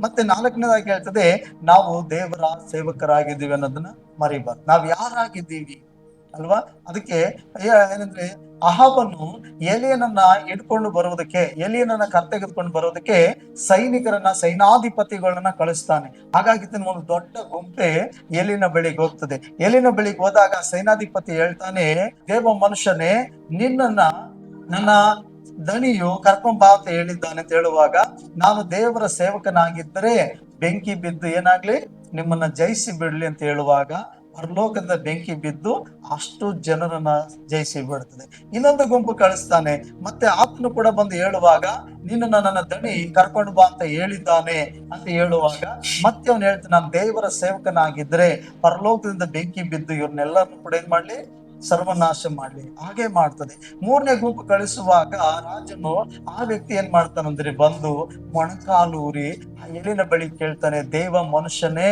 ದೇವ ಸೇವಕನೇ, ನಮ್ಮ ಪ್ರಾಣಗಳು ನಿನ್ನ ದೃಷ್ಟಿಯಲ್ಲಿ ಅಮೂಲ್ಯವಾಗಿರ್ಲಿ. ಅಲ್ಲೇಲೂಯ. ಆಗ ದೇವ್ರು ಹೇಳ್ತಾರೆ, ಈ ವ್ಯಕ್ತಿ ಜೊತೆ ಹೋಗು ನೀನು. ನೋಡಿ ದೇವ್ರು ಹೇಳುವಂಥದ್ದು. ಹಾಗಾದ್ರೆ ಅವ್ನು ಹೇಳ್ತಾನೆ, ನಾನು ದೇವರ ಸೇವಕನಾಗಿದ್ರೆ ಈ ಕಾರ್ಯಗಳು ನಡೆಯಲಿ. ನಾನು ದೇವರ ಸೇವಕನಾಗಿದ್ರೆ ನನ್ನನ್ನ ಎದುರಿಸ್ಲಿಕ್ಕೆ ಬಂದವರು, ನನ್ನ ವಿರೋಧಿಸಲಿಕ್ಕೆ ಬಂದವರು, ನನ್ನನ್ನ ಹಿಡಿಯಕ್ಕೆ ಬಂದವರು, ನನ್ನನ್ನು ಅವಮಾನ ಅಪಹಾಸ್ಯ ಪಡಿಸೋರ ಮೇಲೆ ಏನಂತೆ ಈ ಕಾರ್ಯಗಳು ನಡೀಲಿ ಎಂಬುದಾಗಿ ಏನೇನು ಹೇಳ್ತಾನೆ. ಹಾಗಾದ್ರೆ ನಾವು ಆ ರೀತಿ ಹೇಳುವವರಲ್ಲ. ಯಾರಾದ್ರೂ ನಮ್ಮನ್ನ ಬೈಯುವಾಗ, ಹೊಡಿಯುವಾಗ, ದೇವರೇ ನಿನ್ನ ಮಗಳಾಗಿದ್ರೆ, ಮಗನಾಗಿದ್ರೆ ಇವರನ್ನ ನ್ಯಾಯ ತೀರಿಸ್ಬಿಡು, ಇವ್ರನ್ನ ಏನಂತೆ ಎಲಿಯನ್ ಬೆಂಕಿ ಪ್ರಾರ್ಥನೆ ಕೇಳಿ ಬೆಂಕಿ ಕಳಿಸ್ದಾಗೆ ಇವ್ರ ಮೇಲೆ, ಕುಟುಂಬದ ಮೇಲೆ ಬೆಂಕಿ ಕಳಿಸುವಂತ ಪ್ರಾರ್ಥನೆ ಮಾಡಬಾರ್ದು. ಆದ್ರೆ ನಾವು ಅದಕ್ಕಾಗಿ ಸ್ವಾಮಿ ಕಲ್ಸ್ಕೊಟ್ಟು ಪ್ರಾರ್ಥನೆ ಮಾಡ್ಬೇಕೇನಂದ್ರೆ, ದೇವ್ರೆ ಇವ್ರು ಏನ್ ಮಾಡ್ತಿದಾರ ತಿಳಿಯೋರು, ಇವರ ತಪ್ಪುಗಳನ್ನ ಕ್ಷಮಿಸು ಎಂಬುದಾಗಿ ಪ್ರಾರ್ಥಿಸ್ಬೇಕು. ಅಲ್ಲೇಲೂಯ. ಅಲ್ವಾ. ನಾವೇನ್ ಮಾಡ್ಬೇಕು, ದೇವರೇ ಇವ್ರು ಏನ್ ಮಾಡ್ತಿದಾರೋ ಇವ್ರಿಗೆ ಗೊತ್ತಿಲ್ಲಪ್ಪ, ನಿನ್ನ ಬಗ್ಗೆ ಅವೇಳನಾಗಿ ಮಾತನಾಡ್ತಿದಾರೆ, ನಿನ್ನ ನಂಬಿರುವಂತ ನಿನ್ನ ಸುವಾರ್ಥ ಸರ್ ನಮ್ಮನ್ನ ತಪ್ಪಾಗಿ ಮಾತನಾಡ್ತಿದ್ರು, ಇವ್ರನ್ನ ಕ್ಷಮಿಸು ಬಿಡು. ಅವ್ರಿಗಾಗಿ ನಾವು ಪ್ರಾರ್ಥಿಸ್ಬೇಕು. ಸತ್ಯ ಅರಿಯುವುದಕ್ಕೆ ಕೃಪೆ ಕೊಡು ಎಂಬುದಾಗಿ ಪ್ರಾರ್ಥಿಸ್ಬೇಕು. ಸೇವಕನಾದ ಎಲಿಷನು ತನ್ನ ಸೇವಕನಾದಂತ ಗೆಹಜಿನ ಕಣ್ಣುಗಳನ್ನು ತೆರೀಲಿ ಎಂಬುದಾಗಿ ಪ್ರಾರ್ಥಿಸಿದ ಹಾಗೆ ನಾವು ಪ್ರಾರ್ಥಿಸ್ಬೇಕು. ದೇವ್ರೆ ಇವರ ಕಣ್ಣುಗಳನ್ನ ನೀನು ಏನ್ ಮಾಡು, ತೆರೆಯ ಮಾಡಪ್ಪ ಎಂಬುದಾಗಿ. ಹಲ್ಲೆಲೂಯ. ಅದಕ್ಕೆ ನಾವು ಯಾರು ಸೇವೆ ಮಾಡ್ತಾ ಇದೀವಿ, ಹಾಗಾದ್ರೆ ನಾವು ಪ್ರಾರ್ಥನೆ ಮಾಡುವಂಥದ್ದು, ನಾವು ದೇವರನ್ನ ಆರಾಧನೆ ಮಾಡುವಂಥದ್ದು, ನಾವು ದೇವರ ಸೇವಿಸ್ತಿದ್ದೀವಿ ಅನ್ನೋದನ್ನ ತೋರಿಸ್ತದೆ. ಹಲ್ಲೆಲೂಯ. ನಾವು ಯಾರನ್ನ ಸೇವಿಸ್ತಿದೀವಿ. ಯೋಶುವನು ಒಂದು ದೊಡ್ಡ ನಿರ್ಧಾರವನ್ನ ಮಾಡ್ತಾನೆ. ಅವನು ದೊಡ್ಡ ನಿರ್ಧಾರವನ್ನು ತೆಗೆದುಕೊಳ್ತಾನೆ. ತಾನು ತನ್ನ ಕುಟುಂಬದ ಜೊತೆ ಮಾತನಾಡಿ ಒಂದು ಅಭಿಪ್ರಾಯಕ್ಕೆ ಬಂದು ಹೇಳ್ತಾನೆ, ನನ್ನನ್ನು ದೇವರು ಐಗುಪ್ತ ದೇಶದಲ್ಲಿ ದಾಸರಾಗಿದ್ದಂತ ನಮ್ಮನ್ನ ದೇವರು ಬಿಡುಗಡೆ ಮಾಡಿ, ನಮ್ಮನ್ನ ಕಾಲಿಡಲಿಕ್ಕೂ ಸ್ಥಳ ಇಲ್ಲದೆ ಇರುವಂತ ಪರಿಸ್ಥಿತಿ ಇದ್ದಾಗ ನಮಗೆ ಇಡೀ ಪ್ರಪಂಚವನ್ನೇ ನಮಗೆ ಕೊಡಲ್ಪಟ್ಟ, ಪೂರ್ವ ಪಶ್ಚಿಮ ಉತ್ತರ ದಕ್ಷಿಣ ದಿಕ್ಕುಗಳಲ್ಲಿ ನಾವು ಹರಡಿಕೊಂಡು 34 ಅರಸರ ಮೇಲೆ ನಮಗೆ ಜಯವನ್ನು ಕೊಟ್ಟ. ಹಾಗಾಗಿದ್ದೇನೆ ದೇವರು ನಮ್ಮ ಮುಂದೆ ಆತನ ರಾಜನಾಗಿ, ಅರಸನಾಗಿ, ಸೈನ್ಯಗಳ ಅಧಿಪತಿಯಾಗಿ ಹೋಗಿದ್ರಿಂದ ನಮ್ಗೆ ಜಯ ಸಿಕ್ತು. ಇದುವರೆಗೂ ನಮ್ಗೆ ಮಾಡಿದ ಎಲ್ಲ ಕಾರ್ಯಗಳು ದೇವರು ಹೊರತು ಇನ್ಯಾರಿಗೂ ಯಾರಿಂದನೂ ಕೂಡ ಸಾಧ್ಯವಿಲ್ಲ. ಆದ್ರಿಂದ ನಾವು ಕುಟುಂಬವನ್ನು ತೀರ್ಮಾನ ಮಾಡೋಣ, ನಾವು ಬದುಕಿರೋ ತನಕ ನಾವು ದೇವರ ಸೇವಕರಾಗಿರೋಣ, ದೇವರನ್ನೇ ಸೇವಿಸೋಣ. ನಾನು ನನ್ನ ಮನೆಯವರು ದೇವರನ್ನೇ ಸೇವಿಸ್ತೀನಿ ಎಂಬುದಾಗಿ ಒಂದು ದೊಡ್ಡ ನಿರ್ಧಾರವನ್ನ ತೆಗೆದುಕೊಳ್ಳೋಣ ಅಂತ ಹೇಳಿ ಕುಟುಂಬದ ಜೊತೆ ಮಾತನಾಡಿ ಹಿರಿಯರನ್ನ ಮತ್ತೆ ಏನಂತೆ ಆ 12 ಕುಲದಲ್ಲಿದ್ದಂತೆ ಎಲ್ಲ ಪ್ರಮುಖರನ್ನ ಕರೆದು ಎಲ್ಲಾ ಜನರನ್ನ ಕರೆದು ಹೇಳ್ತಾನೆ, ನಾವು ಒಂದು ತೀರ್ಮಾನ ಮಾಡಿದ್ದೀವಿ, ಇದುವರೆಗೂ ನಡೆಸಿದವನು ನನ್ನ ದೇವರು ಎಬೆನೇಸರ್, ಇನ್ನು ಮುಂದೆಯೂ ನಡೆಸುವವನು ಆತನೇ ಆಗಿರೋದ್ರಿಂದ ನಾನು ಇದುವರೆಗೂ ನಡೆಸಿದಂತ ಎಲ್ಲಾ ಕಾರ್ಯಗಳನ್ನ ನಾವು ನೆನೆಸಿ ನಾನು ನನ್ನ ಕುಟುಂಬ ಒಂದು ತೀರ್ಮಾನ ತೆಗೆದುಕೊಂಡಿದ್ದೀವಿ, ನಾನು ನನ್ನ ಕುಟುಂಬವು ಯೆಹೋವನನ್ನೇ ಸೇವಿಸಬೇಕು ಎಂಬುದಾಗಿ. ಹಲ್ಲೆಲೂಯಾ. ಹಾಗಾದ್ರೆ ನೀನು ನನ್ನ ಸೇವಕನು. ಹಾಗಾದ್ರೆ ನಾವು ದೇವರನ್ನ ಸೇವಿಸುವಂತ ಸೇವಕರಾಗಿರ್ತೀವಿ. ಹಲ್ಲೆಲೂಯಾ. ಯಾರನ್ನ ಸೇವಿಸ್ತಾ ಇದ್ದೀವಿ ನಾವು? ಯಾರ ಸೇವಕರಾಗಿದ್ದೀವಿ ನಾವು? ಹಲ್ಲೆಲೂಯಾ. 450 ಜನ ಏನಂತೆ ಬಾಲ್ ದೇವತೆ ಆರಾಧನೆ ಮಾಡುವಂತ ಸೇವಕರಾಗಿದ್ರು. ಆದ್ರೆ ಎಲ್ಲಿ ಹೇಳ್ತಾನೆ ದೇವ್ರೆ, ಇಜಬೆರಳು ಏನಂತೆ ನಿನ್ನ ಪ್ರವಾದಿಗಳನ್ನೆಲ್ಲಾ ಕೊಂದಿದ್ದಾಳೆ, ಆದ್ರಿಂದ ನಿನ್ನ ಗೌರವವನ್ನ ಕಾಪಾಡುವುದಕ್ಕೆ ನಾನು ಒಬ್ಬನೇ ಉಳಿದಿದ್ದೀನಿ ಅಂತ ಹೇಳ್ತಾನೆ. ಆದ್ರೆ ದೇವ್ರು ಹೇಳ್ತಾರೆ, ಬಾಲ್ ದೇವತೆಗೆ ಆರಾಧನೆ ಮಾಡದೆ ಅವಕ್ಕೆ ಅಡ್ಡ ಬೀಳದೆ ಇರುವಂತ 7,000 ಜನರನ್ನ ನಾನು ಏನ್ ಮಾಡಿದ್ದೀನಿ, ಇಟ್ಟಿದ್ದೀನಿ ಒಂದು ಸ್ಥಳದಲ್ಲಿ ಅಂತ ಹೇಳ್ತಾರೆ. ಹಾಗಾದ್ರೆ ಪ್ರೇರೆ, ನಾವು ದೇವರನ್ನು ಸೇವಿಸುವಂತ ಸೇವಕರಾಗಿದ್ದೀವಿ. ನಾವು ಯಾರನ್ನ ಸೇವಿಸೋದಕ್ಕಾಗಿ ಕರೆಯಲ್ಪಟ್ಟಿದ್ದೀವಿ, ನಾವು ಯಾರ ಸೇವಕರಾಗಿದ್ದೀವಿ ಅನ್ನೋ ತಿಳ್ಕೊಳ್ಳೋದು ಬಹಳ ಮುಖ್ಯ. ಈ ಭೂಮಿ ಆಕಾಶ ಉಂಟು ಮಾಡಿದಂತ ಸರ್ವಶಕ್ತನ ಸೇವಕರಾಗಿದ್ದೀವಿ, ಸೇವೆಗಳನ್ನ ಮಾಡುವವರಾಗಿದ್ದೀವಿ ನಾವು. ಹಾಗಾದ್ರೆ ಭಾನುವಾರ ಬಂದು ನಾವು ಆರಾಧನೆ ಮಾಡುವಂತದ್ದಾಗಿರ್ಬೋದು, ಅಥವಾ ದಿನ ಬೆಳಗ್ಗೆ ಎದ್ದು ನಾವು ಮುಂಜಾನೆ ದೇವರನ್ನ ಹುಡುಕಿ ಆರಾಧಿಸಿ ಪ್ರಾರ್ಥನೆ ಮಾಡುವಂತದ್ದಾಗಿರ್ಬೋದು, ಇತರರಿಗಾಗಿ ಪ್ರಾರ್ಥನೆ ಮಾಡುವಂತದ್ದಾಗಿರ್ಬೋದು, ಇದೆಲ್ಲ ಸೇವೆಗಾಗಿ ಕರ್ತನ ನಮ್ಗೆ ಕೊಡಲ್ಪಟ್ಟಂತ ಜವಾಬ್ದಾರಿಕೆ ಆ ಜವಾಬ್ದಾರಿಕೆ ಆಗಿದೆ. ನಾವೆಲ್ಲರೂ ದೇವರ ಸೇವೆ ಮಾಡುವ ಒಂದು ಏನಂತೆ ಅಂಗಗಳಾಗಿದ್ದೀವಿ ಅನ್ನೋದನ್ನ ಮರಿಬಾರ್ದು. ನಾವು ಬೇಗ ಬಂದು ದೇವರ ಆಲಯದ ಕೆಲಸಗಳು ಮಾಡುವುದಾಗ್ಲಿ, ದೇವರ ರಾಜ್ಯಕ್ಕಾಗಿ ಕೊಡುವುದಾಗ್ಲಿ, ನಾವು ದೇವರ ಸುವಾರ್ತೆ ಸಾರಿ ಆತ್ಮಗಳನ್ನು ದೇವರ ಆಲಯಕ್ಕೆ ತೆಗೆದುಕೊಂಡು ಬರೋದಾಗ್ಲಿ, ಇದೆಲ್ಲವೂ ಕೂಡ ನಾವು ದೇವರ ಸೇವಕರಾಗಿ, ಅಂದ್ರೆ ದೇವರ ಮಕ್ಕಳು ಮತ್ತೆ ಸೇವಕರಾಗಿ ನಾವು ಮಾಡ್ತಿರುವಂತ ಕಾರ್ಯವಾಗಿರ್ತದೆ. ಆದ್ರಿಂದ ಇಲ್ಲಿ ನೀನು ನನ್ನ ಸೇವಕನು ಎಂಬುದಾಗಿ ಹೇಳುವಾಗ ನಾವು ದೇವರ ಸೇವಕರಾಗಿದ್ದೀವಿ, ದೇವರ ಸೇವೆ ಮಾಡುವುದಕ್ಕಾಗಿ ನಾವು ಕರೆಯಲ್ಪಟ್ಟಿದ್ದೀವಿ ಎಂಬುದಾಗಿ ನಾವು ತಿಳ್ಕೊಳ್ಬೇಕು. ಯೇಸು ಸ್ವಾಮಿ ಮಾತು ಬರೆಸುವಂತಲ್ಲಿ ಹೇಳ್ತಾರೆ, ನಾನು ಸೇವೆ ಮಾಡಿಸಿಕೊಡೋದಕ್ಕಾಗಿ ಬಂದಿಲ್ಲ, ಸೇವೆ ಮಾಡುವುದಕ್ಕೂ ಅನೇಕರಿಗೆ ಬಿಡುಗಡೆ ಕೊಡುವುದಕ್ಕೂ ಬಿಡಿಸುವುದಕ್ಕೂ ಬಂದಿದ್ದೀನಿ ಅಂತ. ಹಾಗಾದ್ರೆ ಸೇವೆ ಅಂತ ಹೇಳುವಾಗ ಈ ಸೇವಕರು ಅಂತ ಹೇಳುವಾಗ ಇತರರು ನಮ್ಮನ್ನ ಸೇವೆ ಮಾಡ್ಲಿ ಎಂಬುದಾಗಿ ನೆನೆಸೋದಲ್ಲ, ನಾವು ಇತರರಿಗೆ ಸೇವೆ ಮಾಡುವಂತದ್ದೇ ಸೇವಕರ ಗುಣವಾಗಿದೆ. ಹಾಗಾದ್ರೆ ನೀನು ನನ್ನ ಸೇವಕ ಅಂತ ಹೇಳುವಾಗ ನಮ್ಮಲ್ಲಿ ಇರ್ಬೇಕಾದದ್ದೇನಂದ್ರೆ ತಗ್ಗಿಸಿಕೊಳ್ಳುವಂತ ಗುಣ. ಇಲ್ಲಿ ಯೇಸುಸ್ವಾಮಿ ಏನ್ ಹೇಳ್ತಿದ್ದಾರೆ, ನೀನು ನನ್ನ ಸೇವಕಿ ಅಂತ ಹೇಳುವಾಗ ಮೊದಲೇದಾಗಿ ನಮ್ಮಲ್ಲಿ ತಗ್ಗಿಸುವಿಕೆ ಗುಣ ಇರಬೇಕು. ಹೇಗೆ ತಗ್ಗಿಸುವಿಕೆ ಗುಣ ಇರಬೇಕು? ಯೇಸು ಕ್ರಿಸ್ತನಲ್ಲಿದ್ದಂತ ಸ್ವಭಾವಗಳು ನಮ್ಮಲ್ಲಿ ಇರ್ಬೇಕು. ನೋಡಿ, ಫಿಲಿಪ್ಪ 2ನೇ ಅಧ್ಯಾಯದಲ್ಲಿ ನಾವು ನೋಡ್ತೀವಿ, ಆತನು ದೇವರಿಗೆ ಸರಿ ಸಮಾನನಾಗಿದ್ರು ತನ್ನ ಅಮೂಲ್ಯ ಪದವಿಯನ್ನ ಬಿಡಲೇ ಎಂದೆನಿಸದೆ ತನ್ನನ್ನು ತಾನು ಬರೆದು ಮಾಡಿಕೊಂಡು ಸಿಲುಬೆ ಮರಣವನ್ನು ಹೊಂದುವಷ್ಟು ತನ್ನನ್ನು ತಾನು ಬರೆದು ಮಾಡಿಕೊಂಡು ತಗ್ಗಿಸಿಕೊಂಡು ಈ ಲೋಕಕ್ಕೆ ಮಾನವನ ಅವತಾರದಲ್ಲಿ ಬಂದಂತೆ. ಹಾಗಾದ್ರೆ ಶಿಷ್ಯರ ಕಾಲುಗಳನ್ನ ತೊಳೆದ. ನೋಡ್ರಿ, ಆತನು ಗುರು ಆಗಿದ್ದಾನೆ, ಆತನು ಏನಂತೆ ರಕ್ಷಕನಾಗಿದ್ದಾನೆ, ಇಮ್ಮಾನುವೇಲನಾಗಿದ್ದಾನೆ, ದೇವಾದಿ ದೇವನು ಕರ್ತಾದಿ ಕರ್ತನಾಗಿದ್ದಾನೆ. ನೋಡಿ, 10,000 ಅತಿ ಸುಂದರನಾಗಿರುವಂತ ದೇವರು, ಆತನ ಮೂಲಕವೇ ಸಮಸ್ಯೆ ಉಂಟಾಯಿತು, ಆತನಿಲ್ಲದೆ ಒಂದಾದ್ರೂ ಉಂಟಾಗ್ಲಿಲ್ಲ. ಆದ್ರೆ ವಾಕ್ಯ ಹೇಳ್ತದೆ ಏನಂತೆ, ಆತನು ಶಿಷ್ಯರ ಕಾಲುಗಳ ತೊಳೆದ. ಹಾಗಾದ್ರೆ ಇಲ್ಲಿ ವಾಕ್ಯ ಹೇಳ್ತದೆ ಸೇವಕಿ ಅಂತ ಹೇಳುವಾಗ ಅದ್ರ ಮೊದಲನೇ ಗುಣ ತಗ್ಗಿಸಿಕೊಳ್ಳುವಂತದ್ದಾಗಿದೆ. ಎರಡನೇದಾಗಿ ಇತರರಿಗೆ ನಾವು ಸೇವೆ ಮಾಡುವಂತದ್ದಾಗಿದೆ. ಸೇವಕರು ಅಂತ ಹೇಳುವಾಗ ನಮ್ಗೇನೋ ತಲೆಗೆ ಕಿರೀಟ ಬಂದ್ಬಿಡ್ತು, ಏನೋ ಒಂದು ಟೈಟಲ್ ಕೊಡಲ್ಪಡ್ತು, ಏನೋ ನಾವು ದೇವ್ರ ಸೇವಕಿ ಆಗಿದ್ದೀವಿ ಎಂಬುದಾಗಿ ನಾವು ಹೆಚ್ಚಿಸಿಕೊಳ್ಳುವಂಥದ್ದಲ್ಲ, ಗರ್ವ ಪಡುವಂಥದ್ದಲ್ಲ, ಇತರರು ನಮ್ಮ ಮಾತು ಕೇಳಲಿ ಅಂತ ಹೇಳೋದಲ್ಲ, ಇತರರು ನಮ್ಮನ್ನ ಸೇವೆ ಮಾಡ್ಲಿ ಎಂಬುದಾಗಿ ನೆನೆಸೋದಲ್ಲ, ಬದಲಾಗಿ ನಾವು ಅವರಿಗೆ ಸೇವೆ ಮಾಡುವಂಥದ್ದಾಗಿದೆ. ಹಲ್ಲೆಲೂಯಾ. ನಾವು ದೇವರ ಸೇವೆನ ಮಾಡುವವರಾಗಿದೆ. ಹಾಗಾದ್ರೆ ಮೊದಲನೇದಾಗಿ ನಮ್ಮಲ್ಲಿ ತಗ್ಗಿಸುವಿಕೆ ಗುಣ ಇರಬೇಕು, ಎರಡನೇದಾಗಿ ನಾವು ಇತರಿಗೆ ಸೇವೆ ಮಾಡುವಂತ ವ್ಯಕ್ತಿಗಳಾಗಿದ್ದೀವಿ. ಹಲ್ಲೆಲೂಯಾ. ಈ ಸೇವೆ ಅಂತ ಬರುವಾಗ ಅದು ಕ್ರಿಯೆ ಮೂಲಕವಾಗಿರ್ಬೋದು, ಅಥವಾ ಪ್ರಾರ್ಥನೆ ಮೂಲಕವಾಗಿರ್ಬೋದು, ಅಥವಾ ಏನಾದ್ರೂ ಸಹಾಯ ಮಾಡುವ ಮೂಲಕವಾಗಿರ್ಬೋದು, ಇವೆಲ್ಲವೂ ಕೂಡ ದೇವರ ಸೇವೆ ಎಂಬುದಾಗಿ ಕರೆಯಲ್ಪಡ್ತದೆ. ಹಾಗಾಗಿದ್ದೇನೆ ನಾವು ಎಲ್ಲಿ ಸೇವೆ ಮಾಡ್ತೀವಿ ಎಲ್ಲಾ ಕಡೆನೂ ಒಂದು ಸೇವೆಯ ಮನೋಭಾವನೆಗಳು ನಮ್ಮಲ್ಲಿ ಇರಬೇಕು. ಅದಕ್ಕೆ ನಮಗೆ ಒಂದು ಸರ್ಕಲ್ ಅನ್ನ ಹಾಕೊಳ್ಬಾರ್ದು ಸೇವೆಗಾಗಿ. ನಾವು ಇಲ್ಲಿ ಮಾತ್ರ ಸೇವೆ ಮಾಡೋದು, ಇಲ್ಲಿ ಮಾತ್ರ ನಾವು ಸೇವೆ ಮಾಡೋದು ಅಲ್ಲಲ್ಲ. ಸೇವಕರು ಎಲ್ಲಾ ಕಡೆ ಸೇವೆ ಮಾಡುವ ಹಂಗಿಲ್ಲ. ಅರ್ಥ ಆಯ್ತಾ? ನಾವು ಓದುವ ಸ್ಥಳದಲ್ಲಿ ಆಗಿರ್ಬೋದು, ನಾವು ವ್ಯಾಪಾರ ಮಾಡೋ ಸ್ಥಳದಲ್ಲಿ, ಅಥವಾ ನಾವು ಕೆಲಸ ಮಾಡೋ ಸ್ಥಳಗಳಲ್ಲಿ, ನಮ್ಮ ನಾವು ವಾಸ ಮಾಡುವಂತ ಪಟ್ಟಣ ಹಳ್ಳಿಗಳು ಆಗಿರ್ಬೋದು, ಗ್ರಾಮದಲ್ಲಿ ಆಗಿರ್ಬೋದು, ಮತ್ತೆ ನಾವು ಆರಾಧನೆ ಮಾಡೋದು ಬರುವಂತ ಸಭೆಯಲ್ಲಿ ಆಗಿರ್ಬೋದು, ನಾವೆಲ್ಲಾ ಕಡೆ ದೇವರ ಸೇವೆನ ಮಾಡುವರಾಗಿ, ಮತ್ತೆ ಅಲ್ಲಿ ಎಲ್ಲಾ ಕಡೆ ನಾವು ಆಗಿರ್ಬೇಕು, ತಗ್ಗಿಸಿಕೊಂಡು ನಡ್ಕೊಳ್ಳುವರಾಗಿರ್ಬೇಕು. ಎರಡನೇದಾಗಿ ಇತರಿಗೆ ದೇವರ ಪ್ರೀತಿಯನ್ನ ಗುಣಗಳನ್ನ ಸಾರುವವರಾಗಿರ್ಬೇಕು, ಮತ್ತೆ ಇತರರಿಗೆ ಕಾರ್ಯರೂಪದಲ್ಲಿ ಸೇವೆ ಮಾಡುವವರಾಗಿರ್ಬೇಕು. ಅಲ್ಲೆಲ್ಲೂಯ್ಯ. ಇದು ನಿಜವಾದಂತಹ ಸೇವೆಯ ಲಕ್ಷಣವಾಗಿದೆ. ಹಾಗಾಗಿತ್ತೇನೆ ಅರ್ಥವಾಗಿದ್ದರೆ ಐದನೇದಾಗಿ ನಾವು ನೋಡುವಾಗ ನಿನ್ನನ್ನು ಮರೆತು ಬಿಡೆನು. ಇದು ಬಹಳ ಪ್ರಾಮುಖ್ಯ. ಐದನೇದಾಗಿ ನಿನ್ನನ್ನು ಮರೆತು ಬಿಡೆನು. ನಮ್ಗೆಲ್ಲರಿಗೂ ಮೊದಲೇ ಪ್ರಾಬ್ಲಮ್ ಏನಂತಂದ್ರೆ ದೇವ್ರು ನನ್ನ ಮರೆತು ಬಿಟ್ಟಿದ್ದಾನೆ ಅನ್ನೋದು. ದೇವ್ರು ನನ್ನ ಮರೆತು ಬಿಟ್ಟಿದ್ದಾನೆ, ದೇವ್ರು ನಮ್ಮನ್ನು ಕೈ ಬಿಟ್ಟಿದ್ದಾನೆ. ಯಾಕೆ ಈ ಮನಸ್ಥಿತಿ ನಮ್ಮೊಳಗೆ ಬರ್ತದೆ ಅಂದಾಗ ಅಂದ್ರೆ ಮೊದಲನೇದಾಗಿ ನಾವು ನಮ್ಮ ಜೀವಿತದಲ್ಲಿ ಆಶೀರ್ವಾದಗಳು ಕಾಣದೇ ಇದ್ದಾಗ, ಬಿಡುಗಡೆಗಳು ಕಾಣದೇ ಇದ್ದಾಗ, ನಮ್ಮ ಪ್ರಾರ್ಥನೆಗೆ ಸರಿಯಾದ ಉತ್ತರಗಳು ಸಿಗದೆ ಇದ್ದಾಗ, ಸರಿಯಾದ ಟೈಮಲ್ಲಿ ನಮ್ಮ ಜೀವಿತದಲ್ಲಿ ಆ ಕಾರ್ಯಗಳು, ಆಶೀರ್ವಾದ ಕಾರ್ಯಗಳು, ಬಿಡುಗಡೆಗಳು, ನಾವು ಅನ್ಕೊಂಡಿದ್ದನ್ನ, ಆಸೆ ಪಡೋದನ್ನ, ಎದುರು ನೋಡುವಂಥದ್ದನ್ನ ಆಗದೆ ಇದ್ದಾಗ ನಾವೇನ್ ಮಾಡ್ತೀವಿ? ಸೋತು ಹೋಗ್ತೀವಿ ಮನಸ್ಸಲ್ಲಿ. ನಮ್ಮನ್ನು ಸೋತು ಹೋಗುವಾಗ, ಓ ದೇವ್ರು ನನ್ನ ಮರ್ತು ಬಿಟ್ಟಿದ್ದಾನೇನೋ, ಅದಕ್ಕಾಗಿ ನನ್ನ ಪ್ರಾರ್ಥನೆಗೆ ಉತ್ತರ ಇಲ್ಲ.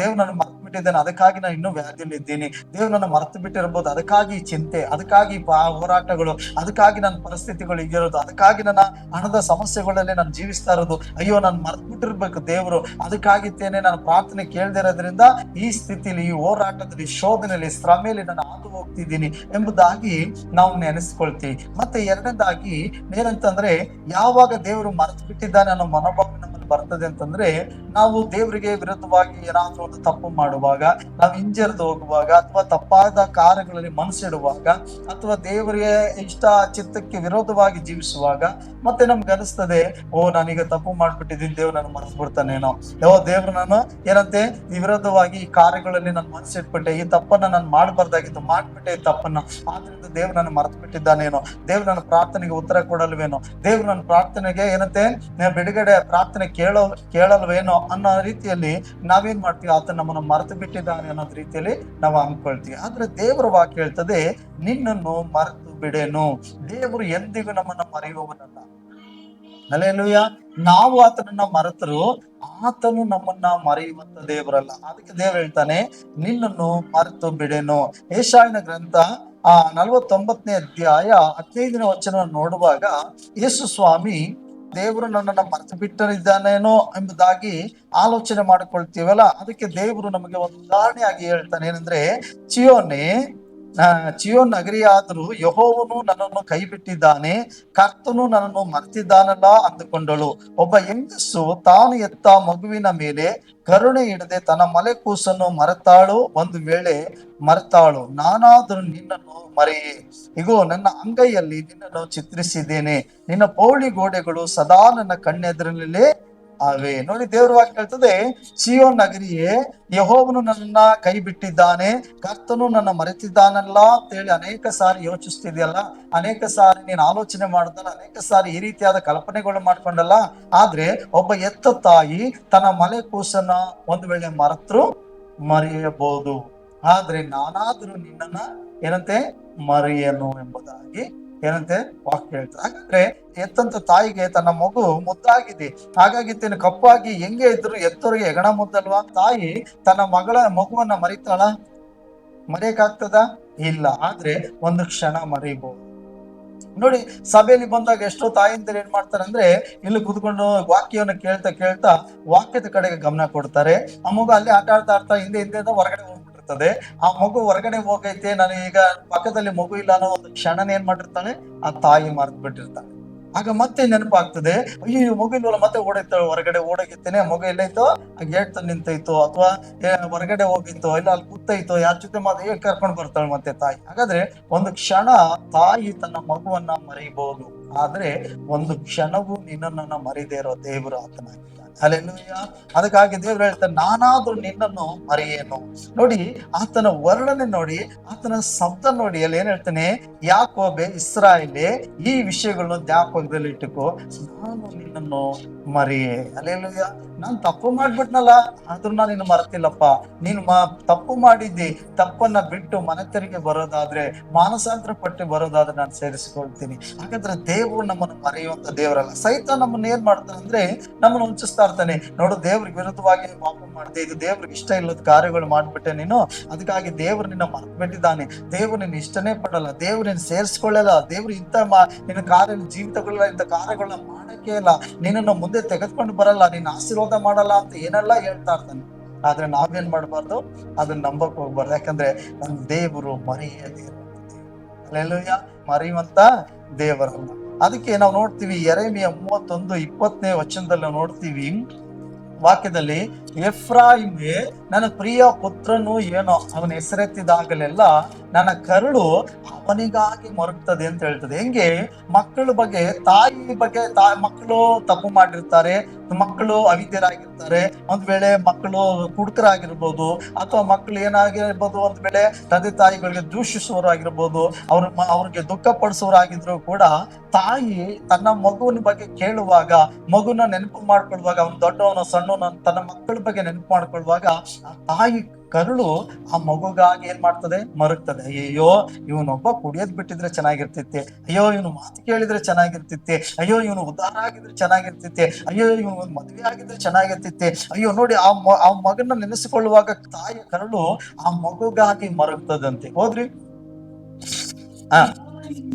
ಯೆಹೋವನು ಇಂತೆನ್ನುತ್ತಾನೆ, ಎಫ್ರಾಯಿಮೇ ನನ್ನ ಪ್ರಿಯ ಪುತ್ರನು, ಮುದ್ದು ಮಗುವೋ ಏನೋ, ಅವನ ಹೆಸರು ಎತ್ತಿದಾಗಲೆಲ್ಲ ಅವನನ್ನು ಜ್ಞಾಪಿಸಿಕೊಳ್ಳುತ್ತಲೇ ಬರ್ತೇನೆ, ಇದರಿಂದ ನನ್ನ ಕರುಳು ಅವನಿಗಾಗಿ ಮರುಗುತ್ತದಲ್ಲ,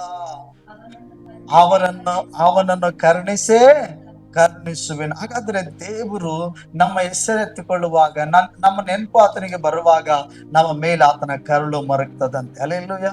ನಮ್ಮನೇಲಿ ನೋಡಿ, ಮಕ್ಕಳುಗಳು ಎಷ್ಟೇ ಉಡಾಳರಾಗಿದ್ರು, ತಪ್ಪಾಗಿ ನಡ್ಕೊಂಡ್ರು, ಒಂದ್ಸಾರಿ ನಾವು ನೋಡುವಾಗ ಸಿಟ್ಟು ಬರ್ತದೆ. ಮಕ್ಕಳೇ, ಯಾಕಾದ್ರೂ ಈ ಮಕ್ಕಳನ್ನ ಮೊಟ್ಟೆಲ್ ಹುಟ್ಟಿದ್ರಪ್ಪ, ಯಾಕಾದ್ರೂ ಈ ಮಕ್ಕಳಿಗೆ ಜನ್ಮ ಕೊಟ್ಟವಪ್ಪ, ಹಂಗೆ ನಮ್ಮ ಗೌರವ ಎಲ್ಲ ನಮ್ ಗೌರವ ಎಲ್ಲ ತೆಗಿತಿದ್ದಾರೆ, ನಮ್ ಗೌರವ ಕೊಡ್ಲಿಲ್ಲ, ಹಾಗೆ ಹೀಗೆ ಅಂತ ಅಂದ್ರು ಕೂಡ, ಎಷ್ಟು ಜನರ ಮುಂದೆ ಸಪ್ಸಿದ್ರು, ಜನರ ಮುಂದೆ ತಮ್ಮ ನೋವುಗಳನ್ನ ಹೇಳ್ಕೊಂಡ್ರು, ಅಥವಾ ತಾವಿದ್ದಾಗ ತಮ್ಮ ಮಕ್ಕಳು ಮಾಡ್ತಾರದನ್ನ ತಂದೆ ತಾಯಿಗಳು ಹೊಟ್ಟೆ ಉರ್ಕೊಂಡಿದ್ದೀನಿ ಅವ್ರ ಮೇಲೆ ಏನಂತೆ ಕೋಪ ಮಾಡ್ಕೊಂಡ್ರು ಕೂಡ, ಮತ್ತೆ ಇನ್ನೊಂದು ಸಂದರ್ಭದಲ್ಲಿ ಅದೇ ತಾಯಿ ತಂದೆ ತನ್ನ ಮಕ್ಕಳನ್ನ ಬಗ್ಗೆ ಯೋಚಿಸುವಾಗ ಆ ಕರುಳು ಮರುಗ್ತದೆ. ಏನ್ ಈತನ ಯಾಕೆ ಹಿಂಗ ಆಗ್ಬಿಟ್ಟ, ಈತನ ಯಾಕಾದ್ರೂ ಈ ತರ, ಈಕೆ ಯಾಕಾದ್ರೂ ಹಿಂಗ ಆಗ್ಬಿಟ್ಲು, ಒಳ್ಳೆಯಳಾಗಿದ್ರು ಚೆನ್ನಾಗಿರ್ತಿತ್ತಲ್ಲ, ಅಯ್ಯೋ ಏನಾದ್ರು ಹೇಳಿದ್ರೆ ಏನಂತೆ ಅರ್ಥನೇ ಮಾಡ್ಕೊಳ್ಳಲ್ಲ ಪರಿಸ್ಥಿತಿ, ಹಿಂಗೆ ನೋಡಿ ಇವಾಗ ಹೇಳ್ತದೆ, ಏನಂತೆ ಮರುಗ್ತದೆ ಕರುಳು, ಚೆನ್ನಾಗಿದ್ರೆ ಚೆನ್ನಾಗಿರ್ತದಲ್ಲ ಅಂತ. ಹಾಗೆ ಪ್ರಿಯರೇ, ದೇವ್ರು ಹೇಳ್ತಾನೆ, ನಾನು ನಿನ್ನನ್ನು ಮರೆತು ಬಿಡೇನು. ಹಲ್ಲೆಲೂಯಾ. ನಾವು ಎಂತ ಪರಿಸ್ಥಿತಿಯಲ್ಲಿ ಇದ್ರು ದೇವರ ಕರುಳು ನಮಗಾಗಿ ಮರುಗ್ತದೆ. ಯಾಕಂದ್ರೆ ಆತನು ಒಳ್ಳೆಯ ತಾಯಿ ಆಗಿದ್ದಾನೆ, ಆತನ ಹೃದಯ ತಾಯಿಯ ಹೃದಯವಾಗಿದೆ, ಆಕೆಯ ಕರುಳು ವಾತ್ಸಲ್ಯದ ಕರುಳಾಗಿದೆ. ಹಲ್ಲೆಲೂಯಾ. ಮನುಷ್ಯನ ಕಠಿಣಪಡಿಸ್ಕೋಬಹುದಂತೆ. ಹೀಗೆ ಹೇಳ್ತಾರೆ, ಏನಂತೆ, ತಾಯಿ ತನ್ನ ಮನಸ್ಸನ್ನ ಕಠಿಣಪಡಿಸ್ಕೊಳ್ಬಹುದು, ಆದ್ರೆ ಕರುಳನ್ನ ಕಠಿಣಪಡಿಸ್ಕೊಳಕ್ಕಾಗಲ್ಲ. ಯಾಕಂದ್ರೆ ಮಕ್ಕಳ ಬಗ್ಗೆ ಮರುಗ್ತಾಳೆ. ನೋಡಿ ಅಲ್ವಾ, ಮಕ್ಕಳು ಇಬ್ಬರಿದ್ರೆ ನೋಡು, ಒಬ್ಬ ಮಗ ಇರ್ತಾನೆ, ನೋಡ್ ನಿನ್ ಮಗ ಎಷ್ಟು ತಪ್ಪು ಮಾಡ್ತಿದ್ದಾನೆ, ಹಂಗ್ ಮಾಡ್ತಾನೆ, ಅವ್ನಿಗೆ ಏನು ಹೇಳಲ್ಲ, ನೀನ್ ಏನು ಮಾಡಲ್ಲ, ಅವ್ನು ದುಡ್ಕ ಬಂದಿರ್ತೇನೆ, ಮನೆಗೇನು ಕೂಡ ಜವಾಬ್ದಾರಿಕೆಯಿಂದ ನಡ್ಕೊಳ್ಳಲ್ಲ, ಅವ್ನು ಸಂಪಾದನೆ ಮಾಡಿದೆಲ್ಲ ಕುಡಿತಾನೆ, ವೆಚ್ಚ ಮಾಡ್ತಾನೆ, ಮನೆಗ್ ಬಿಟ್ಟಿ ಊಟ ಹಾಕ್ಬೇಕು, ಹಾಗೆ ಹೀಗೆ ಅಂತ ಎಷ್ಟೇ ಇನ್ನೊಬ್ಬ ಮಗ ಹೇಳಿದ್ರು ಕೂಡ, ಆ ತಾಯಿ ತನ್ನ ಕರುಳನ್ನ ಆ ಕೆಟ್ಟು ಹೋಗ್ತಿರೋಂತ ಮಗನ ಮೇಲೆ ಮರುಗ್ತಾಳೆ ಹೆಚ್ಚಾಗಿ. ಅಯ್ಯೋ, ಇಷ್ಟೆಲ್ಲ ಅನ್ಸ್ಕೊತಾನಲ್ಲ, ಇಷ್ಟೆಲ್ಲ ಬೈಸ್ಕೊಳ್ತಾನಲ್ಲ, ಅವ್ನಿಗೆ ಮುಚ್ಕೊಂಡು ಹೋಗಿ ಊಟ ಕೊಡ್ಬೇಕಲ್ಲ, ಅಯ್ಯೋ ಅವ್ನಿಗೆ ಏನಂತೆ ಬಂದಿದ್ದೀನಿ ನೇರವಾಗಿ ಕುತ್ಕೊಂಡು ನಮ್ ಜೊತೆ ಊಟ ಮಾಡಲ್ವಲ್ಲ, ಈತನ ಯಾಕೆ ಹಿಂಗ ಆಗ್ಬಿಟ್ಟ, ಅವ್ನಿಗಾಗಿ ಏನ್ ಮಾಡ್ತಾ ಇರ್ತಾಳೆ, ಆ ತಾಯಿ ಮರುಗ್ತಾ ಇರ್ತಾಳೆ. ಆ ತಾಯಿ ಅವನ್ ಪರವಾಗಿ ವಹಿಸ್ಕೊಳ್ತಾ ಇರ್ತಾಳೆ. ಯಾಕಂದ್ರೆ ಅವ್ನ್ ಬದಲಾಗ್ಬಿಟ್ರೆ ಸಾಕು, ಅವ್ನ್ ಚೆನ್ನಾಗಾದ್ರೆ ಸಾಕು. ನೋಡಿ, ಹಾಗೆ ದೇವ್ರು ಹೇಳ್ತಾನೆ, ನಾನು ನಿನ್ನನ್ನ ಮರೆಯೇ ಎಂಬುದಾಗಿ ಹೇಳ್ತಾನೆ. ಹಾಗಾದ್ರೆ ಸೈತಾನ ಮಾತನ್ನ ಕೇಳಿ ನಮ್ಮನ್ನ ನಾವು ಮೋಸ ಪಡಿಸಿಕೊಳ್ಳಬಾರದು ಪ್ರೇರೆ. ಮತ್ತೆ ದಾವೀದನು ಕೂಡ ಕೀರ್ತನೆಗಳಲ್ಲಿ ಒಂದು ಮಾತು ಹೇಳ್ತಾನೆ, 77ನೇ ಅಧ್ಯಾಯ 7ನೇ ವಚನ ಓದುವಾಗ ಅಲ್ಲಿ ಏನ್ ಹೇಳ್ತಾನೆ ನೋಡ್ರಿ. ಕೀರ್ತನೆಗಳು 77ನೇ ಅಧ್ಯಾಯ 7ನೇ ವಚನ ಒಂದು ಸಾರಿ ಓದ್ಕೊಳ್ಳೋಣ. ಕರ್ತನು ಸದಾ ಕಾಲಕ್ಕೂ ಬಿಟ್ಟು ಬಿಡುವನು, ಆತನು ಪುನಃ ಪ್ರಸನ್ನನಾಗುವುದಿಲ್ಲವೋ. ಆತನ ಕೃಪಾ ವಾತ್ಸಲ್ಯವು ನಿಂತೇ ಹೋಯಿತೋ. ಆತನ ವಾಗ್ದಾನವು ಎಂದೆಂದಿಗೂ ಬಿದ್ದೇ ಹೋಯಿತೋ. ದೇವರು ದಯ ಬಿಡಲಿಕ್ಕೆ ಮರೆತು ಬಿಟ್ಟೆನೋ. ಕೋಪದಿಂದ ತನ್ನ ಕರುಳುಗಳನ್ನು ಬಿಗಿ ಹಿಡಿದಿದ್ದಾನೋ. ಮತ್ತು ನಾನು ಅಂದುಕೊಂಡಿದ್ದೇನೆಂದ್ರೆ, ಹೀಗೆ ನೆನೆಸುವುದು ನನ್ನ ಬಲಹೀನತೆ. ಹಲ್ಲೆಲೂಯಾ.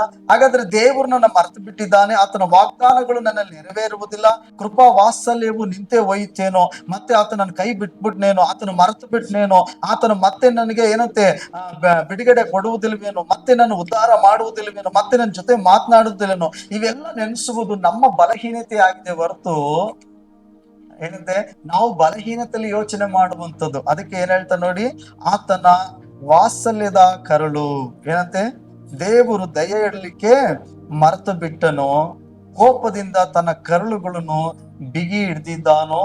ಅವೆಲ್ಲ ಕ್ವಶನ್ ಮಾರ್ಕ್ ಇದೆ ನೋಡಿ. ಹಾಗಾದ್ರೆ ಹೀಗೆ ನೆನೆಸುವುದು 10ನೇ ವಚನ ಹೇಳ್ತಾನೆ, ಮತ್ತು ನಾನು ಅಂದುಕೊಂಡಿದ್ದೇನೆಂದ್ರೆ, ಹೀಗೆ ನೆನೆಸುವುದು ನನ್ನ ಬಲಹೀನತೆ. ಅಂದ್ರೆ ದೇವರು ನನ್ನನ್ನು ಎಂದಿಗೂ ಮರೆಯುವನಲ್ಲ. ಆತನ ಕರುಳು ಎಂದಿಗೂ ಕೂಡ ಏನಾಗಲ್ಲ, ಬಿಗಿ ಇಡ್ಲಿಕ್ಕೆ ಸಾಧ್ಯ ಇಲ್ಲ. ಆಗ್ಲೇ ಹೇಳಿದ ಹಾಗೆ ಏನಂತೆ, ಮನಸ್ಸು ಹೃದಯ ಕಠಿಣ ಮಾಡ್ಕೊಳ್ಬಹುದು, ಆದ್ರೆ ಕರುಳನ್ನ ತಾಯಿ ಕಠಿಣ ಮಾಡ್ಕೊಳಕ್ಕೆ ಸಾಧ್ಯವಿಲ್ಲ. ಮಗ ಸರಿಯಿಲ್ಲ ಮಗಳು ಸರಿಯಿಲ್ಲ ಅಂತ ಎಷ್ಟೇ ಜನ ಹೇಳಿದ್ರು ತನ್ನ ಕರುಳು ಮಾತ್ರ ನಂಬಲ್ಲ. ಏನ್ ಮಾಡ್ತದೆ, ಅದು ಮರಗ್ತಾನೆ ಇರ್ತದೆ. ಅಯ್ಯೋ ಅವ್ನ್ ಹಂಗಿಲ್ಲ ಅಂತ ಬರ್ಲಿ ಅಪ್ಪ, ಅವನಲ್ಲ ಅಂತ ಬರ್ಲಿ ಅಪ್ಪ, ಅವ್ನ್ ಮಾಡಿಲ್ಲ ಅಂತ ಬರ್ಲಿ ಅಪ್ಪ, ಅವ್ನ್ ಹಂಗ ಆಗ್ಬಾರ್ದಪ್ಪ. ನೋಡಿ, ಆ ಕರುಳು ಒಳ್ಳೇದನ್ನೇ ಬಯಸ್ತಾ ಇರ್ತದೆ. ಹಾಗಾದ್ರೆ ಒಬ್ಬ ಮನುಷ್ಯ, ಒಬ್ಬ ತಾಯಿ ತನ್ನ ಮಗನಿಗಾಗಿ, ಲೋಕಕ್ಕಾಗಿ ಕೆಟ್ಟೋಗಿರೋ ಮಗನ ಮೇಲೆ ಎಷ್ಟು ಬಯಸೋದಾದ್ರೆ, ಇನ್ನು ಪರಮ ತಂದೆ, ಪರಲೋಕದ ಒಳ್ಳೆಯ ತಂದೆಯಾಗಿರುವಂತ ಸ್ವಾಮಿ ನಾನು ನಿಮ್ಮ ನೋಡುವಾಗ ಎಷ್ಟು ಒಳ್ಳೆದಾಗಿ ನೆನೆಸ್ತಾನೆ, ಎಷ್ಟು ನಮ್ಮನ್ನ ಮರುಗಿ ನಮ್ಮ ಜೀವಿತದಲ್ಲಿ ತನ್ನ ಕೃಪೆಯನ್ನ ತೋರಿಸ್ಬೇಕೆಂಬುದಾಗಿ ಆಸೆ ಪಡ್ತಾನೆ. ಯೋಚಿಸಿ ಪ್ರೇರೆ. ಹಾಗಾದ್ರೆ ಆತನ ಎಂದಿಗೂ ನಮ್ಮನ್ನ ಮರೆಯುವಂತ ದೇವರಲ್ಲ. ನಾವು ಕೆಲಸ ಸಾರಿ ಹೇಳ್ತೀವಿ, ದೇವ್ರೆ ನೀನ್ ನನ್ನ ಮರ್ತು ಬಿಟ್ಟಿದ್ದಿ, ಅದಕ್ಕಾಗಿ ಇವೆಲ್ಲ. ದೇವ್ರೆ ನೀನ್ ಮರ್ತಿಲ್ಲ ಅನ್ನೋದಾದ್ರೆ ಈ ಕಾರ್ಯ ನನ್ನ ಜೀವಿತದಲ್ಲಿ ಮಾಡಿ ತೋರ್ಸಪ್ಪ ಅಂತ ಹೇಳ್ತೀವಿ. ಹಾಗಾಗಿದ್ದೇನೆ ದೇವ್ರು ಹೇಳ್ತಾನೆ, ಎಲ್ಲದಕ್ಕೂ ನಾನು ಸಮಯ ಇಟ್ಟಿದ್ದೀನಿ, ಖಂಡಿತವಾಗಿ ನಾನು ನಿನ್ ಜೀವಿತದಲ್ಲಿ ನೆರವೇರಿಸ್ತೀನಿ, ತಾಳ್ಮೆಂದಿರು ಅಂತ ಹೇಳ್ತಾನೆ. ಆದ್ರೆ ನಾವು ತಾಳ್ಮೆಂದಿರಲ್ಲ. ಅದಕ್ಕಾಗಿ ನಮ್ಮ ಜೀವಿತದಲ್ಲಿ ಏನಾಗ್ತದೆ, ಪರಿಸ್ಥಿತಿಗಳು ಮತ್ತೆ ಜನರು ಮಾತನಾಡುವಂತ ವಿಧಾನಗಳು, ಮತ್ತೆ ಒಳಗೆ ನಮ್ಮನ್ನ ಹೀಯಾಳಿಸುವಂತ ರೀತಿ ಆಗಿರ್ಬೋದು, ನಮ್ಮಲ್ಲಿ ಆಗ್ತಿರುವಂತ ನಮ್ಮಲ್ಲಿರುವಂತ ಬಲಹೀನತೆ ಆಗಿರ್ಬೋದು, ಬರುವಂತ ಹೋರಾಟಗಳು, ಶೋಧನೆ ಆಗಿರ್ಬೋದು, ಸೈತಾನು ನಮ್ಮ ಪರಿಸ್ಥಿತಿಗಳನ್ನ ತಕ್ಕ ಹಾಗೆ ನಮ್ಮ ಜೊತೆ ಬಂದು ನಮ್ಮನ್ನು ವಂಚಿಸಿ ಮಾತನಾಡುವಂತ ಮಾತುಗಳು ಗಮನಿಸುವಾಗ ದೇವರು ಖಂಡಿತ ಎಲ್ಲ ನಮ್ಮನ್ನು ಮರ್ತು ಬಿಟ್ಟಿದ್ದಾನೇನೋ, ಕೈ ಬಿಟ್ಟಿದ್ದಾನೇನೋ, ಅಯ್ಯೋ ಏನಂತ ಎಷ್ಟೇ ಹೇಳಿದ್ರು ನಮ್ಮ ಮಕ್ಕಳು ಬದಲಾಗ್ತದೆ, ಎಷ್ಟೇ ಹೇಳಿದ್ರು ಕುಟುಂಬ ಬದಲಾಗ್ತಿಲ್ಲ, ಎಷ್ಟೇ ಪ್ರಾರ್ಥನೆ ಮಾಡಿದ್ರು ನಮ್ಮ ಪರಿಸ್ಥಿತಿಗಳು ಬದಲಾಗ್ತಿಲ್ವಲ್ಲ ಅಂತ ಹೇಳಿ ನಾವು ದೇವರು ಮರ್ತು ಬಿಟ್ಟಿದ್ದಾನೆ, ಕೈ ಬಿಟ್ಟಿದ್ದಾನೆ ಎಂಬುದಾಗಿ ಅನೇಕ ಸಾರಿ ನೆನೆಸ್ತೀವಿ. ಆದ್ರೆ ಆತನ ಹೇಳ್ತಾನೆ, ಇಸ್ರಾಯೇಲೇ ನಾನು ನಿನ್ನನ್ನು ನಿನ್ನೆಂದಿಗೂ ನಾನು ಏನ್ ಮಾಡಲ್ಲ, ಮರೆಯೇನು ಅನ್ನೋದಾಗಿ ಹೇಳ್ತಾನೆ. ಮತ್ತೆ ಆರನೇದಾಗಿ ನಾವು ನೋಡುವಾಗ, ನಿನ್ನ ದ್ರೋಹವನ್ನು ಮಂಜಿನಂತೆ ಪರಿಹರಿಸಿದ್ದೇನೆ, ನಿನ್ನ ಪಾಪಗಳನ್ನು ಮೋಡದಂತೆ ಆರಿಸಿದ್ದೇನೆ, ನೀನು ನನ್ನವನೇ. ಹಲ್ಲೆಲೂಯಾ. ಹಾಗಾದ್ರೆ ದೇವರ ವಾಕ್ಯ ಹೇಳ್ತದೆ, ಪಾಪಗಳನ್ನ ಪರಿಶುದ್ಧಗೊಳಿಸುವ ಆತನು. ಹಲ್ಲೆಲೂಯಾ. ನೋಡಿ, ಹಾಗಾದ್ರೆ ನಿನ್ನ ದ್ರೋಹಗಳು ಮಂಜಿನಂತೆ ಪರಿಹರಿಸಿದ್ದೇನೆ, ನಿನ್ನ ಪಾಪಗಳು ಮೋಡದಂತೆ ಆರಿಸಿ ಬಿಟ್ಟಿದ್ದೇನೆ.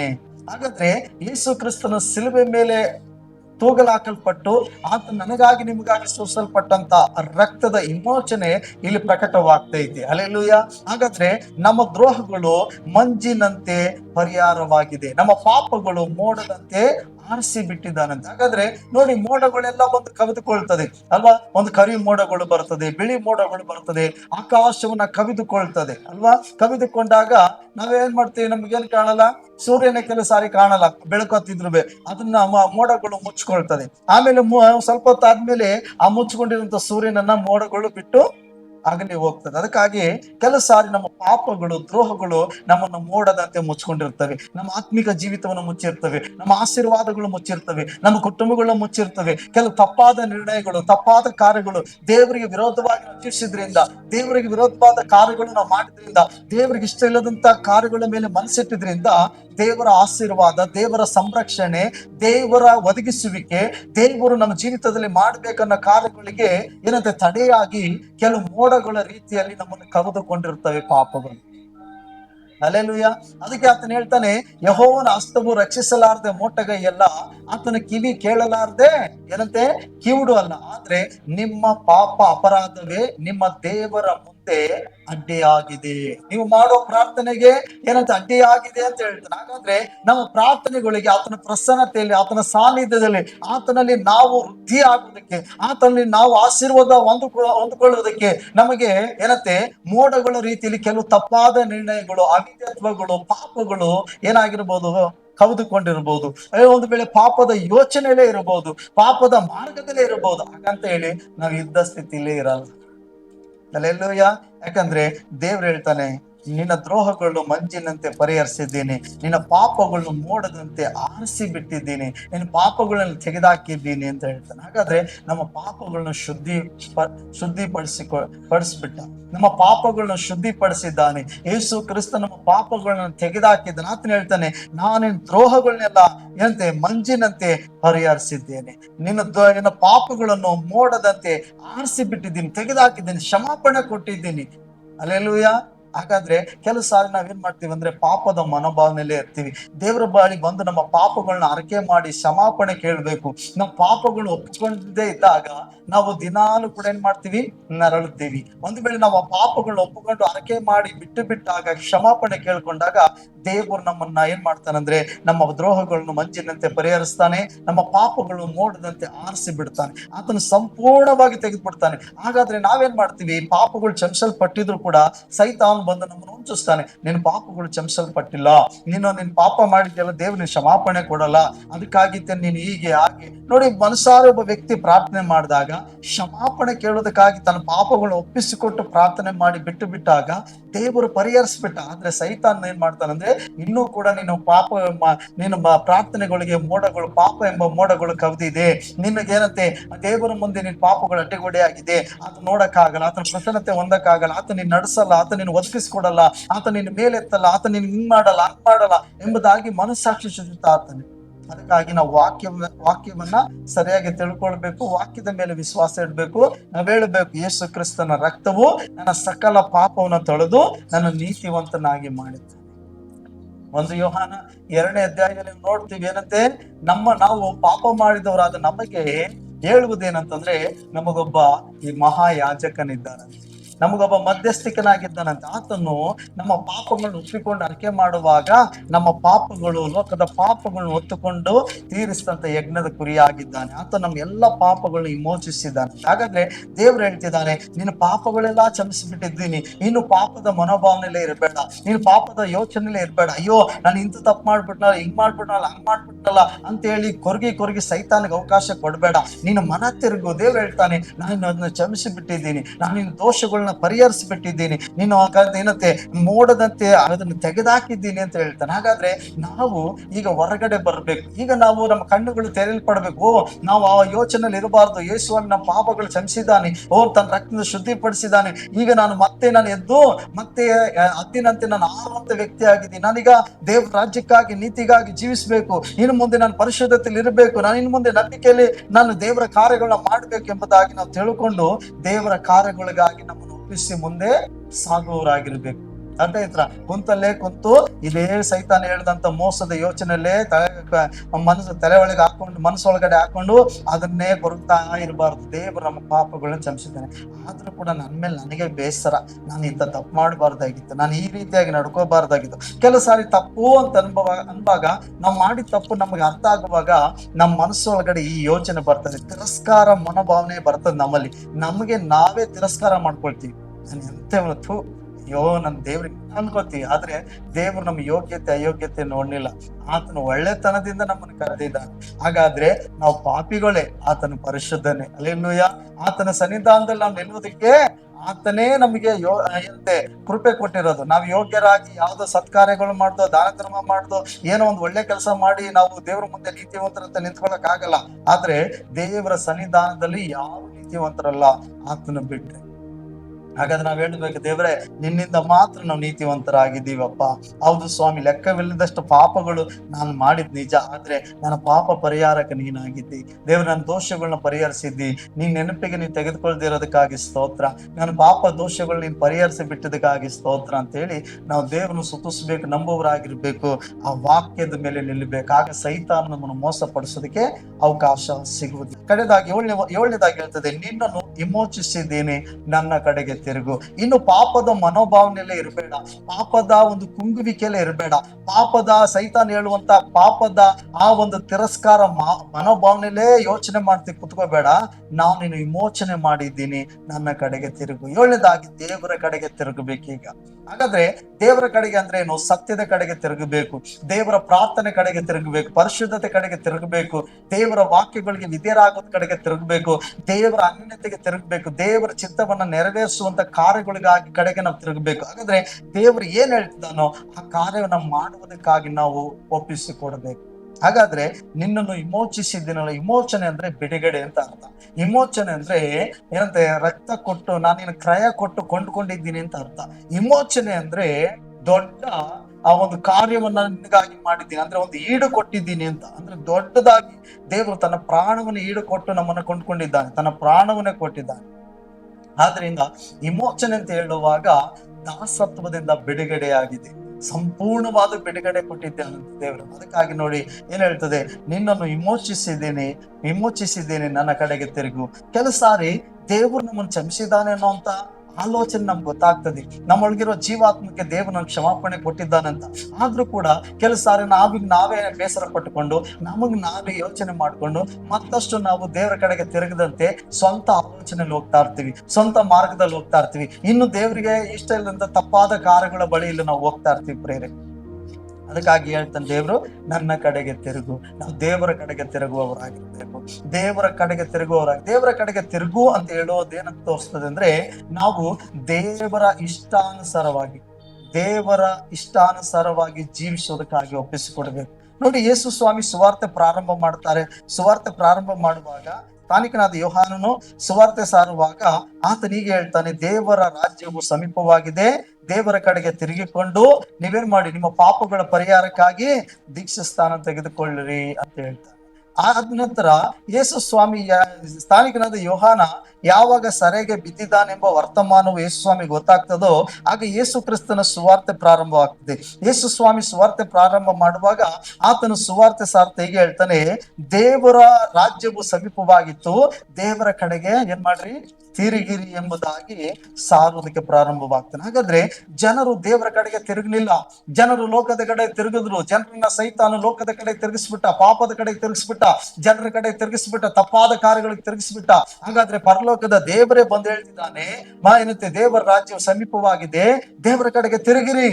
ಹಾಗಾದ್ರೆ ನಾವು ದೇವರ ಕಡೆಗೆ ತಿರುಗಬೇಕು. ಈ ದೇವರ ಕಡೆಗೆ ತಿರುಗೋದಂದ್ರೆ ಏನ್ ತೋರಿಸ್ತದೆ ಅಂದ್ರೆ, ಮಾನಸಾಂತರ ಪಡ್ರಿ ಅಂತ ಹೇಳ್ತದೆ. ನೀವು ಮಾಡ್ತಿರೋ ಕಾರ್ಯಗಳಿಗಾಗಿ ಮನಸ್ಸಾರೆ ಮಾನಸಾಂತರ ಪಡಬೇಕು. ನಾವು ಮಾಡ್ತಿರುವಂತ ಕಾರ್ಯಗಳನ್ನು ಬಿಟ್ಟು ದೇವರ ಕಡೆಗೆ ಮನಸ್ಸಾರೆ ಮಾನಸಾಂತರ ಪಡಬೇಕು, ಬಿಟ್ಟು ಬದಲಾವಣೆ ಆಗ್ಬೇಕು, ಹೊಸ ಸೃಷ್ಟಿಯನ್ನ ಆಗ್ಬೇಕು. ಹಾಗಾದ್ರೆ ನಾವು ಪೂರ್ವಿಕರಿಂದ ಬಂದಂತ ಸಂಪ್ರದಾಯಗಳಾಗಿರ್ಬೋದು, ಪೂರ್ವಿಕರಿಂದ ಬಂದಂತ ಆಚಾರಗಳಾಗಿರ್ಬೋದು, ಹಿರಿಯರ ಕಾರ್ಯಗಳಾಗಿರ್ಬೋದು, ಇವೆಲ್ಲ ಬಿಟ್ಟು ಸತ್ಯ ದೇವರ ಕಡೆಗೆ ತಿರುಗುವಂತದ್ದೇ, ಅಂದ್ರೆ ಬದಲಾವಣೆ ಆಗುವಂತದ್ದೇ ತಿರುಗುವಿಕೆ.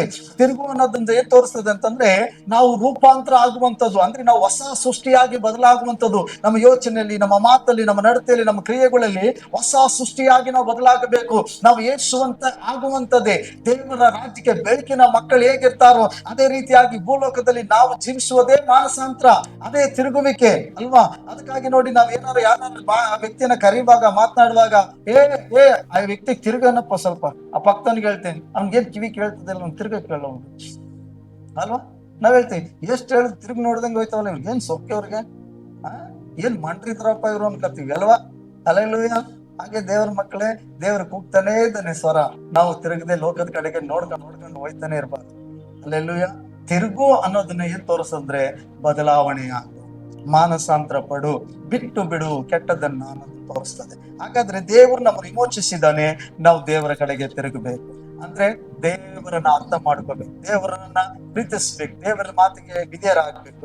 ಇವೆಲ್ಲ ದೇವರಿಗೆ ಇಷ್ಟ ಇಲ್ಲದನ್ನ ಬಿಟ್ಟು ಮನಸಾರೆ ಆತನ ಕಡೆಗೆ ತಿರುಗುವಂಥದ್ದು. ಅದಕ್ಕೆ ನೋಡಿ, ಸ್ಥಾನಿಕನಾದ ಯೋಹಾನನು ಬ್ಯಾಪ್ಟಿಸಮ್ ಕೊಡುವಾಗ, ದೀಕ್ಷಾ ಸ್ಥಾನ ಕೊಡುವಾಗ, ಪರಿಶುದ್ಧರು ಆತನಿಂದ ಸ್ನಾನ ಮಾಡಿಸಿಕೊಳ್ಳಿ ಬರುವಾಗ ಆತನ ಹೇಳ್ತಾನೆ, ಎಲೇ ಸರ್ಪ ಜಾತಿಯವರೇ, ಮುಂದೆ ಕಾಣು ಬರುವ ದೈವ ಕೋಪದಿಂದ ತಪ್ಪಿಸಿಕೊಳ್ಳುವುದಕ್ಕೆ ನಿಮ್ಗೆ ಉಪದೇಶ ಮಾಡಿದವರು ಯಾರು? ಹಾಗಾದ್ರೆ ನಿಮ್ಮ ಮನಸ್ಸು ದೇವರ ಕಡೆಗೆ ತಿರುಗಿತೆಂಬುದನ್ನು ತಕ್ಕ ಫಲದಿಂದ ತೋರಿಸ್ತೀರಿ. ಹಾಗಾದ್ರೆ ನೀವು ದೇವರ ಕಡೆಗೆ ತಿರುಗಿದ್ದೀರಿ ಅಂದ್ರೆ ತಕ್ಕ ಸ್ವಭಾವಗಳಿಂದ, ತಕ್ಕ ನಡತೆಯಿಂದ, ತಕ್ಕ ಆಲೋಚನೆಯಿಂದ ತೋರಿಸ್ರಿ, ತಕ್ಕ ಕ್ರಿಯೆಗಳ ಮೂಲಕವಾಗಿ ನಿಮ್ಮ ಬದಲಾವಣೆಯನ್ನ ತೋರಿಸ್ರಿ. ಸುಮ್ಮನೆ ಅನೇಕರಂತ ನಾ ಬದಲಾಗಿದ್ದೀವಿ, ಮೊದಲ ತರ ಇಲ್ಲ, ನಾ ಬದಲಾಗಿದ್ದೀವಿ, ಮೊದಲಷ್ಟು ನಾನು ಕೋಪ ಮಾಡ್ಕೊಳ್ಳಲ್ಲ, ಬದಲಾಗಿದ್ದೀನಿ, ಮೊದಲಷ್ಟು ನಾ ಸುಳ್ಳು ಹೇಳಲ್ಲ, ಬದಲಾಗಿದ್ದೀನಿ, ಮೊದಲಷ್ಟು ನಾನು ಏನಂತ ಹಿಂಗಿಲ್ಲ, ನಾನು ಹಂಗಿಲ್ಲ, ಬದಲಾಗಿದ್ದೀನಿ ಅನ್ನೋದನ್ನ ಯಾವ ರೀತಿ ತೋರಿಸ್ಬೇಕು? ಕ್ರಿಯೆಗಳ ಮೂಲಕ. ಅದೇ ಯೋಹಾನ ಹೇಳ್ತಾನೆ, ನೀನು ಬದಲಾಗಿದ್ದಿ ಅನ್ನೋದು, ನೀನು ಮಾನಸಾಂತರ ಪಟ್ಟಿದ್ದಿ ಅಂದ್ರೆ ನೀನು ದೇವರ ಕಡೆಗೆ ತಿರುಗಿದ್ದಿ ಅನ್ನೋದಕ್ಕೆ ಒಂದು ಗುರುತು ಮೊದಲಿನಂತೆ ಇರಬಾರ್ದು, ನೀ ಬದಲಾವಣೆಯನ್ನು ತೋರಿಸಬೇಕು ಅಂತ. ಹಲ್ಲೆಲೂಯಾ. ಹಾಗಾದ್ರೆ ದೇವರ ಮಕ್ಕಳೇ, ನಾವು ನಿಜವಾಗ್ಲೂ ಬದಲಾಗಿದ್ದೀವ? ನಮ್ಮ ದೇವರ ಕರಗಳಲ್ಲಿ ನಾವು ಒಪ್ಪಿಸಿಕೊಡೋಣ. ನಾವು ಬದಲಾಗಿದ್ದೀವ? ದೇವರ ಕಡೆಗೆ ತಿರುಗಿದ್ದೀವ? ದೇವರು ನಮ್ಮನ್ನ ಏನ್ ಮಾಡ್ತಿದ್ದಾನೆ? ಒಂದು ವಿಮೋಚನೆ ಧ್ವನಿಯಲ್ಲಿ ಕರೀತಿದ್ದಾನೆ, ನಿನ್ನನ್ನು ವಿಮೋಚಿಸಿದ್ದೀನಿ, ನನ್ನ ಕಡೆಗೆ ಪುನಃ ತಿರುಗಿ. ಹಾಗಾದ್ರೆ ನಮ್ ಜೀವಿತವನ್ನ ದೇವ್ರ ಕಡೆಗೆ ಪುನಃ ಒಪ್ಪಿಸಿಕೊಡುವಾಗ, ದೇವ್ರ ಕ್ಷಮಾಪಣೆ ಕೇಳ್ಕೊಂಡು ತಿರುಗಿಕೊಳ್ಳುವಾಗ, ಬಿಟ್ಟು ಬಿಡುವಾಗ ಮನಸ್ಸಾರೆ ದೇವರು ಕರೀತಿದ್ದಾನಪ್ಪ, ನನ್ನ ಕ್ಷಮಿಸಿದ್ದಾನೆ, ಮತ್ತೆ ಈ ಕಾರ್ಯಗಳು ಬೇಡ ಅಂತ ನಾವು ತಿರುಗಿ ದೇವರ ಕಾರ್ಯಗಳು ನಮ್ಮ ಜೀವಿತನ ಕೊಡೋದಾದ್ರೆ, ಆತನ ಕುಂಬಾರನಾಗಿ ನಮ್ಮನ್ನ, ನಾವು ಜೇಡಿ ಮಣ್ಣು, ಆತನ ಕುಂಬಾರ ನಮ್ಮನ್ನ ಸುಂದರವಾಗಿ ರೂಪಿಸಿ ತನ್ನ ಮಹಿಮೆಗೆ, ತನ್ನ ಚಿತ್ತಾನುಸಾರವಾಗಿ ನಮ್ಮನ್ನು ಉಪಯೋಗಿಸ್ತಾರೆ. ಚರ್ಚೆಗೆ ಬಂದು ಸುಮ್ಮನೆ ವಾಕ್ಯ ಕೇಳೋದು, ಚರ್ಚೆಗೆ ಬಂದು ಸುಮ್ಮನೆ ನಾವು ಆರಾಧನೆ ಮಾಡಿ, ಪ್ರಾರ್ಥನೆ ಮಾಡಿ, ಇಷ್ಟ ಬಂದಂಗೆ ಹೋಗುವಂಥದ್ದು ಆಗಿರಬಾರ್ದು. ಆದ್ರೆ ದೇವ್ರ ವಾಕ್ಯ ಹೇಳ್ತದೆ, ನಾನು ನಿನ್ನನ್ನು ವಿಮೋಚಿಸಿದ್ದೀನಿ, ನನ್ನ ಕಡೆಗೆ ತಿರುಗಿಕೊ. ಹಲ್ಲೆಲೂಯಾ. ದೇವರ ಕಡೆಗೆ ತಿರುಗಿಕೊಳ್ಬೇಕು. ತಿರುಗಿಕೋ ಅಂತ ಹೇಳುವಾಗ ನಾವು ದೇವರ ಕಾರ್ಯಗಳನ್ನ ಅರ್ಥ ಮಾಡ್ಕೊಳ್ಬೇಕು. ಈ 7 ವಿಷಯಗಳ ಕುರಿತಾಗಿ ದೇವರು ಮಾತನಾಡ್ತಾರೆ. ಈ ಏನನ್ನ ನೆನ್ಪಿಟ್ಕೋಬೇಕಂತೆ? ವಿಷಯಗಳನ್ನ ಜ್ಞಾಪಕದಲ್ಲಿ ಇಟ್ಕೊಳ್ಬೇಕು. ಈ ವಿಷಯಗಳನ್ನ ಜ್ಞಾಪಕದಲ್ಲಿ ಇಟ್ಟುಕೋ, ನೀನು ನನ್ನ ಸೇವಕನಾಗಿದೆಯಲ್ಲವೇ ಇಸ್ರಾಯೇಲೇ, ನಾನು ನಿನ್ನನ್ನು ನೇಮಿಸಿದ್ದೇನೆ, ನೀನು ನನ್ನ ಸೇವಕನು, ನಿನ್ನನ್ನು ನಿನ್ನ ದ್ರೋಹಗಳನ್ನು ಮಂಜಿನಂತೆ ಪರಿಹರಿಸಿದ್ದೇನೆ, ನಿನ್ನ ಪಾಪಗಳನ್ನು ಮೋಡದಂತೆ ಆರಿಸಿದ್ದೇನೆ, ನಿನ್ನನ್ನು ವಿಮೋಚಿಸಿದ್ದೇನೆ, ನನ್ನ ಕಡೆಗೆ ತಿರುಗಿಕೋ. ದೇವರ ವಾಕ್ಯನ ಆಶೀರ್ವಾದ ಮಾಡಲಿ. ಪ್ರಾರ್ಥನೆ ಮಾಡಿಕೊಳ್ಳೋಣ.